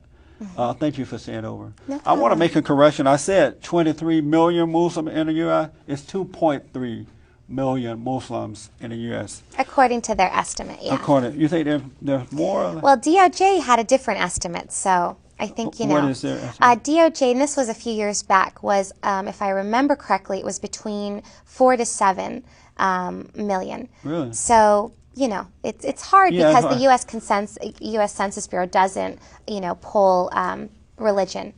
I want to talk to you about what you're doing in your community or the Muslim community around this country. But I want to go back to the question I asked before the last show ended. Should we be concerned about, I asked, what are you doing to break the control of the extremists? I believe that's what we ended on. Yeah, and what should be done? I think what we have to realize, first of all, is that they do not have control unless we give them control. Right. The way that you strip them of their control is to strip them of using the religion to justify their actions. So the more that we, the broader American public and government and media, use the term Islamic alongside a criminal action like radicalism or Islamic jihad, then we are justifying and we are amplifying their message. What we need to do is take those two words, break them apart, and say that Islam has nothing to do with radicalism. Islam does have to do with jihad, but jihad is also not defined as the extremists define it. Jihad is defined as a struggle. There's an internal struggle that we all as human beings go through. There's a struggle when you see injustice, you're obligated to speak up, and there is a physical struggle, but it's very constrained into self-defense. And so we have the right to defend ourselves, but it doesn't justify 9/11 or anything of that liking. So I think what we do is we make sure that we're not adding fuel to their fire, but we are stripping them of what they are trying to hijack. Oh, okay. So the word jihad doesn't necessarily refer to a holy war? Absolutely not. There's nothing, there's in the Arabic vocabulary, there's nothing called a holy war. Jihad actually, holy war, I'm sorry, came from the Crusades as well as the term infidel. Okay. Jihad translates into a struggle, and there is a spiritual struggle, there's a verbal struggle. If you see injustice, you have to speak up against it. We can't stay silent if we're in a position, like in this country, to speak up. We have that right. And there is a physical struggle, but it's limited to self-defense and not harming innocent civilians. And it goes along the rules of engagement, not harming non-combatants and not harming animals or even the environment, and protecting clergy, Jewish, Christian, or beyond that, if they are in the midst of a conflict. So there are a lot of rules of engagement that spell out even how a war should be fought. Definitely not one any way that would justify some of the horrible crimes that we're seeing take place today. Do you or your organization support racial profiling? Do we support racial profiling? Can you elaborate? At many of the airports and train stations, bus stations, government buildings, Muslims are looked at in a suspicious way because, as far as I know, unless you can tell me differently, most of the suicide bombing are done by Muslims. I'm right about that, right? Yes. And so because of that, there's great concern when we travel in this country. We need to racially profile because of that situation. Are you in agreement with that? No, I don't think so, because when we limit our profiling to simply the exterior, we're actually not being effective with the way we go about protecting this country. What we need to do is profile behavior, and other countries and other governments do that. When you profile behavior, you won't miss the person who is under the radar. If you look at the profiles of the hijackers of the 19 hijackers of 9/11, none of them necessarily stood out as what one may believe is, the suspect. What we need to do is be smart with our counterterrorism. That doesn't mean racial profiling. That means behavioral profiling. And I understand that, but with these type of attacks, most of them, if not all, are Muslims, and because of that, there should be a focus on all people. But because of that, there should be a closer focus on Muslims. Well, again, let's not be so quick to make assumptions. Now, if we focus on Muslims, we're also going to forget that there are other criminals in the midst. We know that there were the attempted homegrown terrorist plot that was foiled by the FBI. People originally thought many of them were Muslim. Some of them went to a church that I cannot recall the name of at this moment. But so we also, again, can't focus on a community. We have to, again, keep our peripheral vision wide. You support profiling, but not necessarily on one group. It's just everybody should be included in that. Don't put words in my mouth. I'm not saying I support profiling. I actually believe, and we're talking about racial profiling, I don't think it's smart. And government officials will say the same thing. We work very closely with the FBI. We meet with them on a regular basis to talk about how to go about protecting this country in a smart way. But we do the same with Department of Homeland. They don't think so, and I don't think so. I can't imagine anyone not thinking that is... To racially profile. It's smart. I mean, not necessarily racially profile, but if you have a group of people that carrying out a certain crime, it's like with black Americans. It is known that crack cocaine is carried out or afforded by poor blacks, right? And so it would be justified to focus on that group, all groups really, but a primary focus on this group that is known to carry out certain acts. Now, let's put it in context. You're talking about America, and there have been no terrorist attacks after 9/11 in America from Muslim Americans. So we're not necessarily quote unquote We've been careful about it, but at the same, on the other hand of the coin, the FBI has talked to me directly about the importance, and we Muslims as well as other community groups, Sikhs and Coptic Christians, have sat around the table to talk about how to better their own watch list system. It's not foolproof. And let's talk about the Department of Homeland Security JLP, which is a new creation post 9/11. They're still trying to deal with things internally. So they're creating programs and they're realizing that they need to focus that so that they're not wasting energy, time, and resources into wastefully profiling people based off race. We need to look at what matters, which is what is suspect. Race is not a factor in being suspect. What is a factor? Because other than, if we were to do that, let's go by the conservative estimate of the Pew poll in terms of Muslims in America, you're talking about 2.35 million Muslims being watched. We don't have the resources to do that. Let's beyond what's effective and what's not. It's not personal. It's not like they're profiling a race just because of their race. They're profiling because certain people tend to do certain things, and so the primary profile should be on that group for that certain issue. I want to ask, do you believe that's by the way not what people in the field, the experts, are saying. But right, I understand that they're afraid. But they're not afraid. They say that it's not effective, and if anyone were to think about it, racist. No, they're not. I mean, if they say it in a skillful way, they've said that it's simply impossible to do that. If we were to look at World War II and the internment of the Japanese, they were a smaller community, and people have said it's actually physically impossible to intern 2.35 or whatever the number is of Muslims. So beyond what's politically correct, it's not smart, and we don't have the resources to do it. And that's not how we catch the criminals. Don't you think we should put safety first?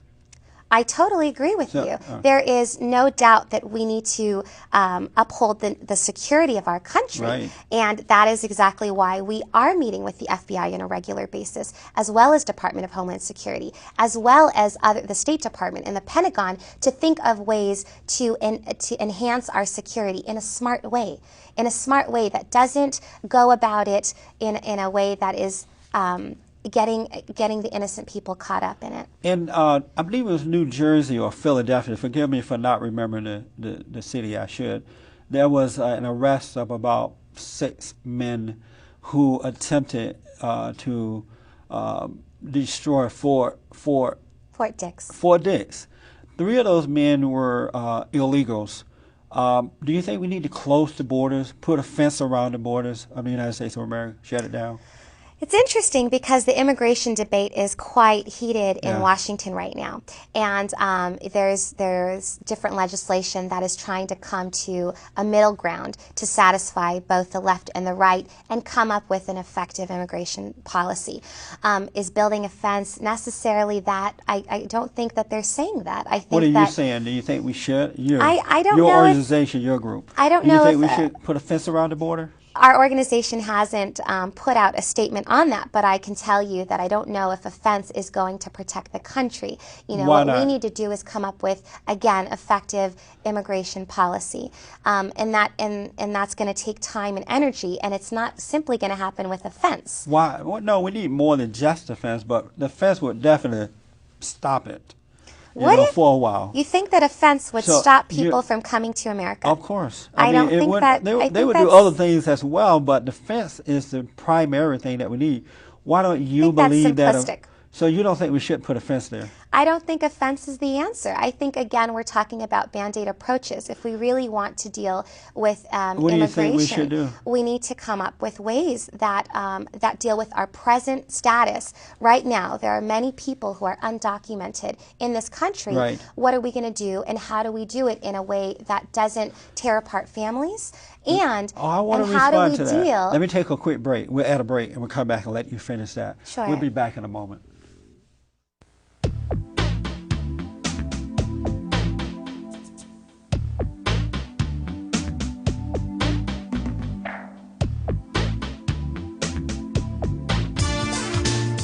Jesse Peterson is the founder of BOND, the Brotherhood Organization of a New Destiny. For information, write P.O. Box 35090, Los Angeles, California 90035, or call 1-800-411-BOND. Welcome back, folks. Thank you for tuning in.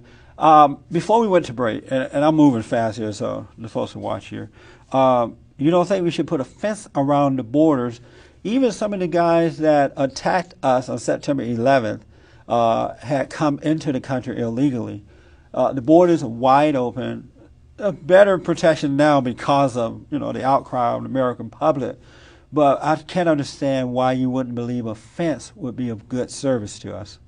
I was saying that I don't think a fence is an answer. I think a fence may be a Band-Aid approach.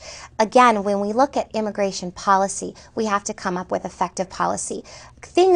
Policies like the CLEAR Act that was proposed in Congress, CLEAR Act that would mandate that local law enforcement act as federal law enforcement and enforce immigration policy, was opposed by law enforcement because they said, you are taking us away from our primary job, which is to protect the streets. I don't want to be involved in enforcing immigration law. I want to make sure that if there's a crime, I'm there to be to protect the people, the innocent civilians. Don't you think that's dumb? No, I think that there's a role cut out for every job. We can't be doctors and lawyers all at the same time. We need somebody to cure a disease, and we need somebody to also to fight for civil rights. They're two separate roles. So I think that law enforcement, again, these are the experts in the field, say that that legislation in particular wasn't an effective and intelligent way to go about immigration Let me law. give you my idea. Same thing. As a regular guy, common sense man, Sure. I think we should close the borders, enforce the laws, immigration law, legal and illegal immigration laws. I think we should deport. I think that businesses who are employing these folks should be fined for their action. And I think if those laws are enforced, we could save the American people. We could save lives in this country. We can solve this illegal immigration problem. Doesn't that sound like common sense? No, I don't want to get too much into immigration law because, quite honestly, I'm not the expert. But again, I'm talking about really thinking of ways to be effective with what we do. Right. If we lay out a policy that is not enforceable, it's not going to happen. What we need to do is come up with policies and bills and laws that actually are manageable and doable. We and already I just have don't that think in this country. We have the laws there, but the lawmakers are not enforcing the laws. now, actually, more of them are. There have been more deportations post 9/11 than there were prior to 9/11. So there is more enforcement. And again, we need to deal with the laws we currently have, like you said, before we come up with all these theoretical laws. Yeah. There are a lot of angry Black Americans in this country. They've been brainwashed, dumbed down, and demoralized. They've been turned away from their own country. They call themselves African Americans. They're very angry at America. They're very angry at white Americans. And the FBI analysis reported that Al-Qaeda is successfully or aggressively recruiting Black Americans into their organization. What's your opinion about that? I haven't, it's interesting, I haven't come across that data, but I think that what we need to do is outreach to people who are feeling disenfranchised, whether it's historically disenfranchised or present day, rather than, again, it's a fight, it's a struggle to win the hearts and minds of people. Is Al-Qaeda going to win them, or are we, the mainstream, the moderate, going to win them? We all collectively share a role in that as Americans. What we need to do is, rather than marginalize and alienate communities, bring them into our midst and engage them and show them avenues in which they too can engage those people that are officially there to represent them. Yeah, I've always been concerned about this, or for a long time, because a lot of Black men are ended up in jail, prisons around the country, and they are angry. It's not justified, but they are angry. And many of them are leaving the Christian religion because they've been told that Christianity is the white man's religion and that Islam is the Black man's religion, and they're being deceived. We saw an incident last year, I believe, or the year prior, where some Black guys got together in Florida and tried to carry out a terrorist act. And so I think that if we don't be honest with Black Americans and tell them that they need to get over their anger and stop hating their country, we are going to see more of them joining these groups, and it's going to be harder to detect them because they don't look like the normal terrorists that we're accustomed to seeing. It's a dangerous trend that's coming about. Well, again, then we would solve that problem by not profiling race, but we would do it by profiling behavior. So the FBI, which they are in the business of doing, would look at they would define suspicious and suspect according to what they're seeing, the actions and the inclinations to commit violent acts. So I don't think we would have a problem if we didn't enforce racial profiling, but rather we did what I'm actually pushing for, which is behavioral profiling, which is the effective way. So I don't think that would be an issue. Because of time, define behavior for me. Behavioral profiling, from what we understand, examples of that would be, for example, somebody having unmatching documents. Now, it doesn't necessarily mean that they're, obviously automatically a terrorist, but if their driver license doesn't match another identifying document, then that might raise a red flag. If they are panicking and uncomfortable in the airport and they're sweating and they're hurrying to get on a plane for a reason, and they don't have luggage, and they're not making they're not communicating with people when trying to enter depart from the country or depart from the state, maybe that too would raise a red flag. There are different kinds of things that would raise a red flag, not to the average citizen, because you and I aren't in the business of detecting suspicious. It should raise it, of course, to those people who are the professionals in the field, who are employed by the government to protect this country. So that's what I mean. Tell us what you're doing on the Muslims. You're doing in the Muslim community in order to change the impression that Americans have upon your community?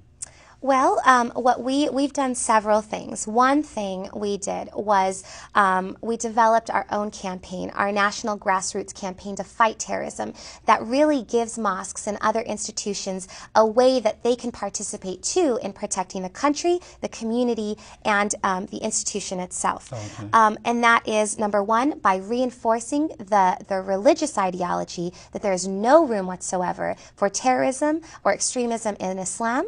Number two, it would be to encourage Muslims to institutions and mosques to understand what's taking place in their mosques.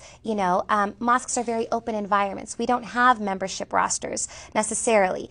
So, to understand who's meeting in the mosque and for what purpose, to know who's going to deliver the sermon and have an idea of their background so that the mosque environment, the open environment, doesn't get hijacked. Number three is to encourage partnership and communication between their local law enforcement and their own institution so that they can develop those tools to be able to detect suspicious behavior and distinguish that from what may be cultural behavior, So that's one program. Another one is something that not just MPAC, the Muslim Public Affairs Council, but other organizations, Muslim American organizations, have come together to do, put together, which is the Muslim American Homeland Security Congress. Right. It is an umbrella organization that's not just made up of Muslim organizations, but also educational institutions, mosques, civic and political organizations, to kind of come up with ways to put flat out on paper that, again, this is the ideology. There's no room for terrorism or suicide bombing.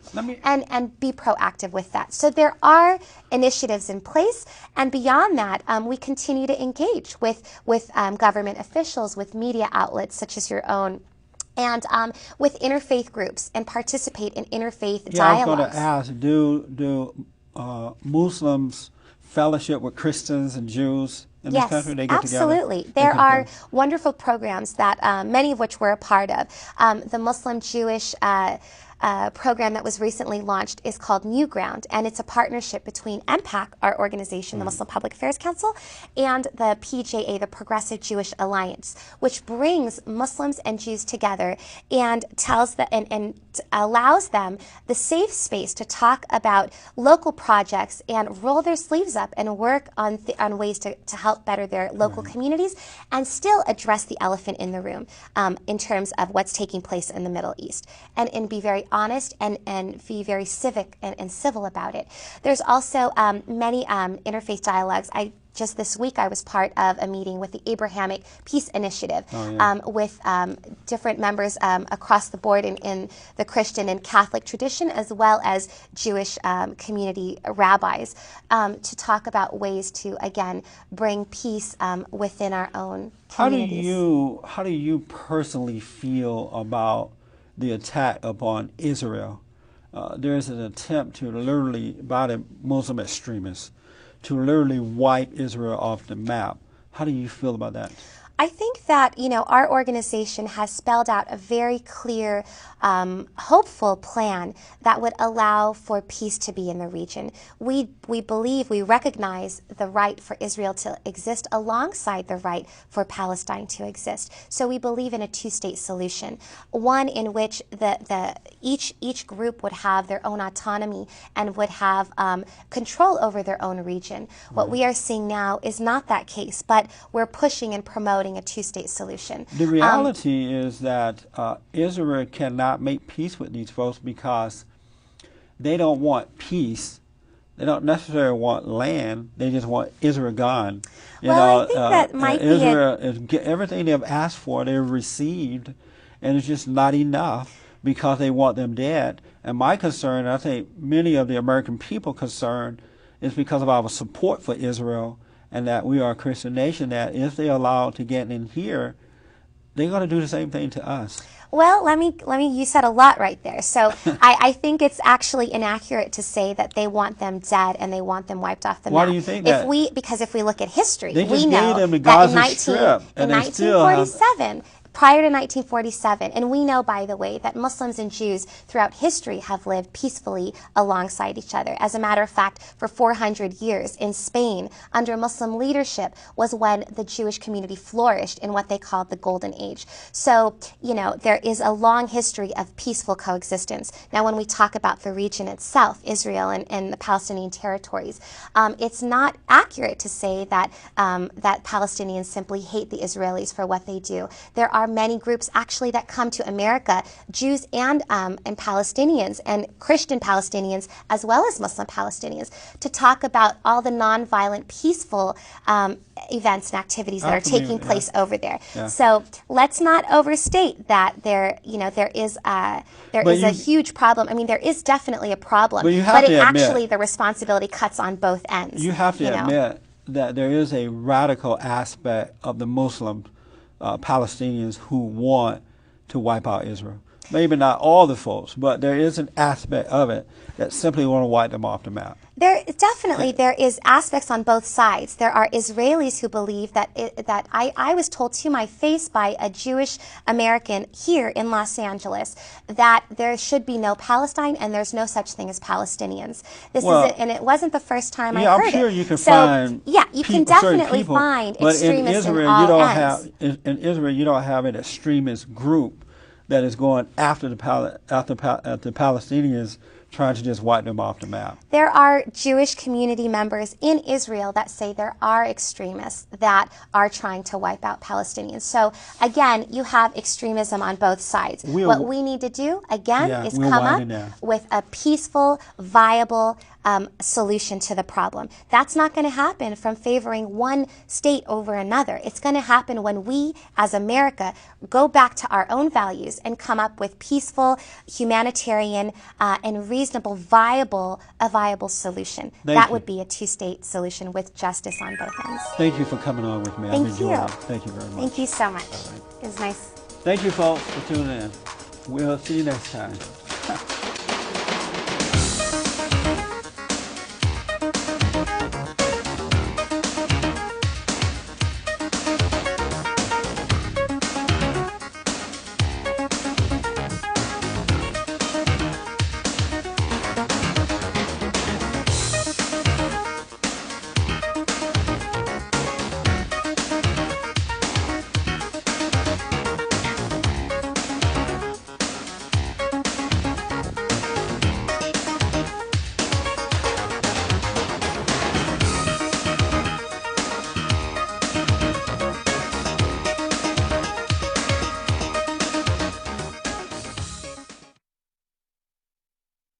In the back of the book segment tonight, The View from the Streets. Much has been made this campaign of the government helping poor Americans with health care, better schools, free prescription drugs. But what do poor people really need? Joining us now from Los Angeles is a man who knows. Reverend Jesse Lee Peterson ministers to the poor of L.A. and has written a book called From Rage to Responsibility. The Reverend is also the president of BOND, the Brotherhood of Organizations of a New Man. So, you know, the political rhetoric, I guess, to me, it's going over my head because I'm not where you are, Reverend. I don't know what the poor need and what they could get from the federal government to make their lives better. So tell us. Well, Bill, I grew up in the black community, and what the black community need today is they need a family. They need the fathers back in the home, working along with the mothers to guide the children in the right way to go. They need less government in their lives. Most black Americans today are suffering not because of racism, but the lack of character. Some 50 years ago, thanks to people like Jesse Jackson and Maxine Waters and others, the government came in and took the father out of the home, and it took the place of the father. And as a result of that, black Americans, not all, but most, are angry. They don't see clearly how to deal with life. They're not guiding their children in the right way to go. So but how could the government, Reverend, take the father out of the home? How could they possibly do that? By telling them that America owed them something, and the way that they're going to repay black Americans for slavery is by giving them welfare, giving them governmental programs, but you can't have it unless you get the man out of the way, out of the picture. And that's how they took over the family some 50 years ago. All right, now I see what you're saying in theory, but I'm not sure I can agree with that, because if somebody came to me, and I didn't have much money growing up at all, and said, you know, I'm going to give you a check, a welfare check, but, you know, I want Dad out of here. You know, I said, forget it. I would rather have my own money and I'll paint houses. And I wouldn't respond to that message. But, Bill, I made this clear in my book. Before the Civil Rights Movement, blacks were doing well. They had father, mothers, they had a family. But most of all, they had character. They wasn't angry. They were doing without a lot of things that they think that they need now. But when the government came in and made a false promise to them, they gave up character for the material things. And today, not all, but the average black man does not have the courage to stand up, nor does he know how to deal with the issues of life. But what the government gave the black community was barely enough to survive. It wasn't like they were giving everybody Cadillacs, so why would they sell out for so little? Because the government needed the black community, and especially people like Jesse Jackson and others, they needed the black community to gain power and wealth. And if you want to control someone, Bill, you have to demoralize them first by causing them to become angry. And I talk about that too, why we have to overcome rage. Because if you notice, there are two words that Jesse Jackson and the government, especially Bill Clinton and others, use in order to hypnotize black people to control them. And those words are racism and white folks. And whenever they use those words, black Americans automatically go into a hypnotic state. And whatever Jesse Jackson and others want to do with them, they're able to control All right, that them. might be overstated a little bit, but we have 30 seconds left. If you were president, what would the one thing you would do in a concrete way for the black community? I would restore the family. But you can't do that, though, Reverend. You can't go in and tell somebody how to live. Well, there are those, when I say restore the family, I provide jobs so that black Americans will earn their way instead of giving them things. Because when you earn your way, you develop self-esteem. I would change the public school system. The public school system today, Bill, is screwed up. I would change that. Also, Bill, if they like to order my book, they could call 1-800-411-2663. 1-800-411-BOND, and I would personally autograph the book. All right. Now, you're one of the few people on earth that I would allow to do that there, Reverend, because you do good work down there, and I appreciate it. And I appreciate that. And I think people should take a look at your book. All right? We tell the truth in this book, and they need to read it. All right. Thank you, Reverend, very much. And next you, we'll Bill. wrap things up with the most ridiculous item of the day and some of your mail.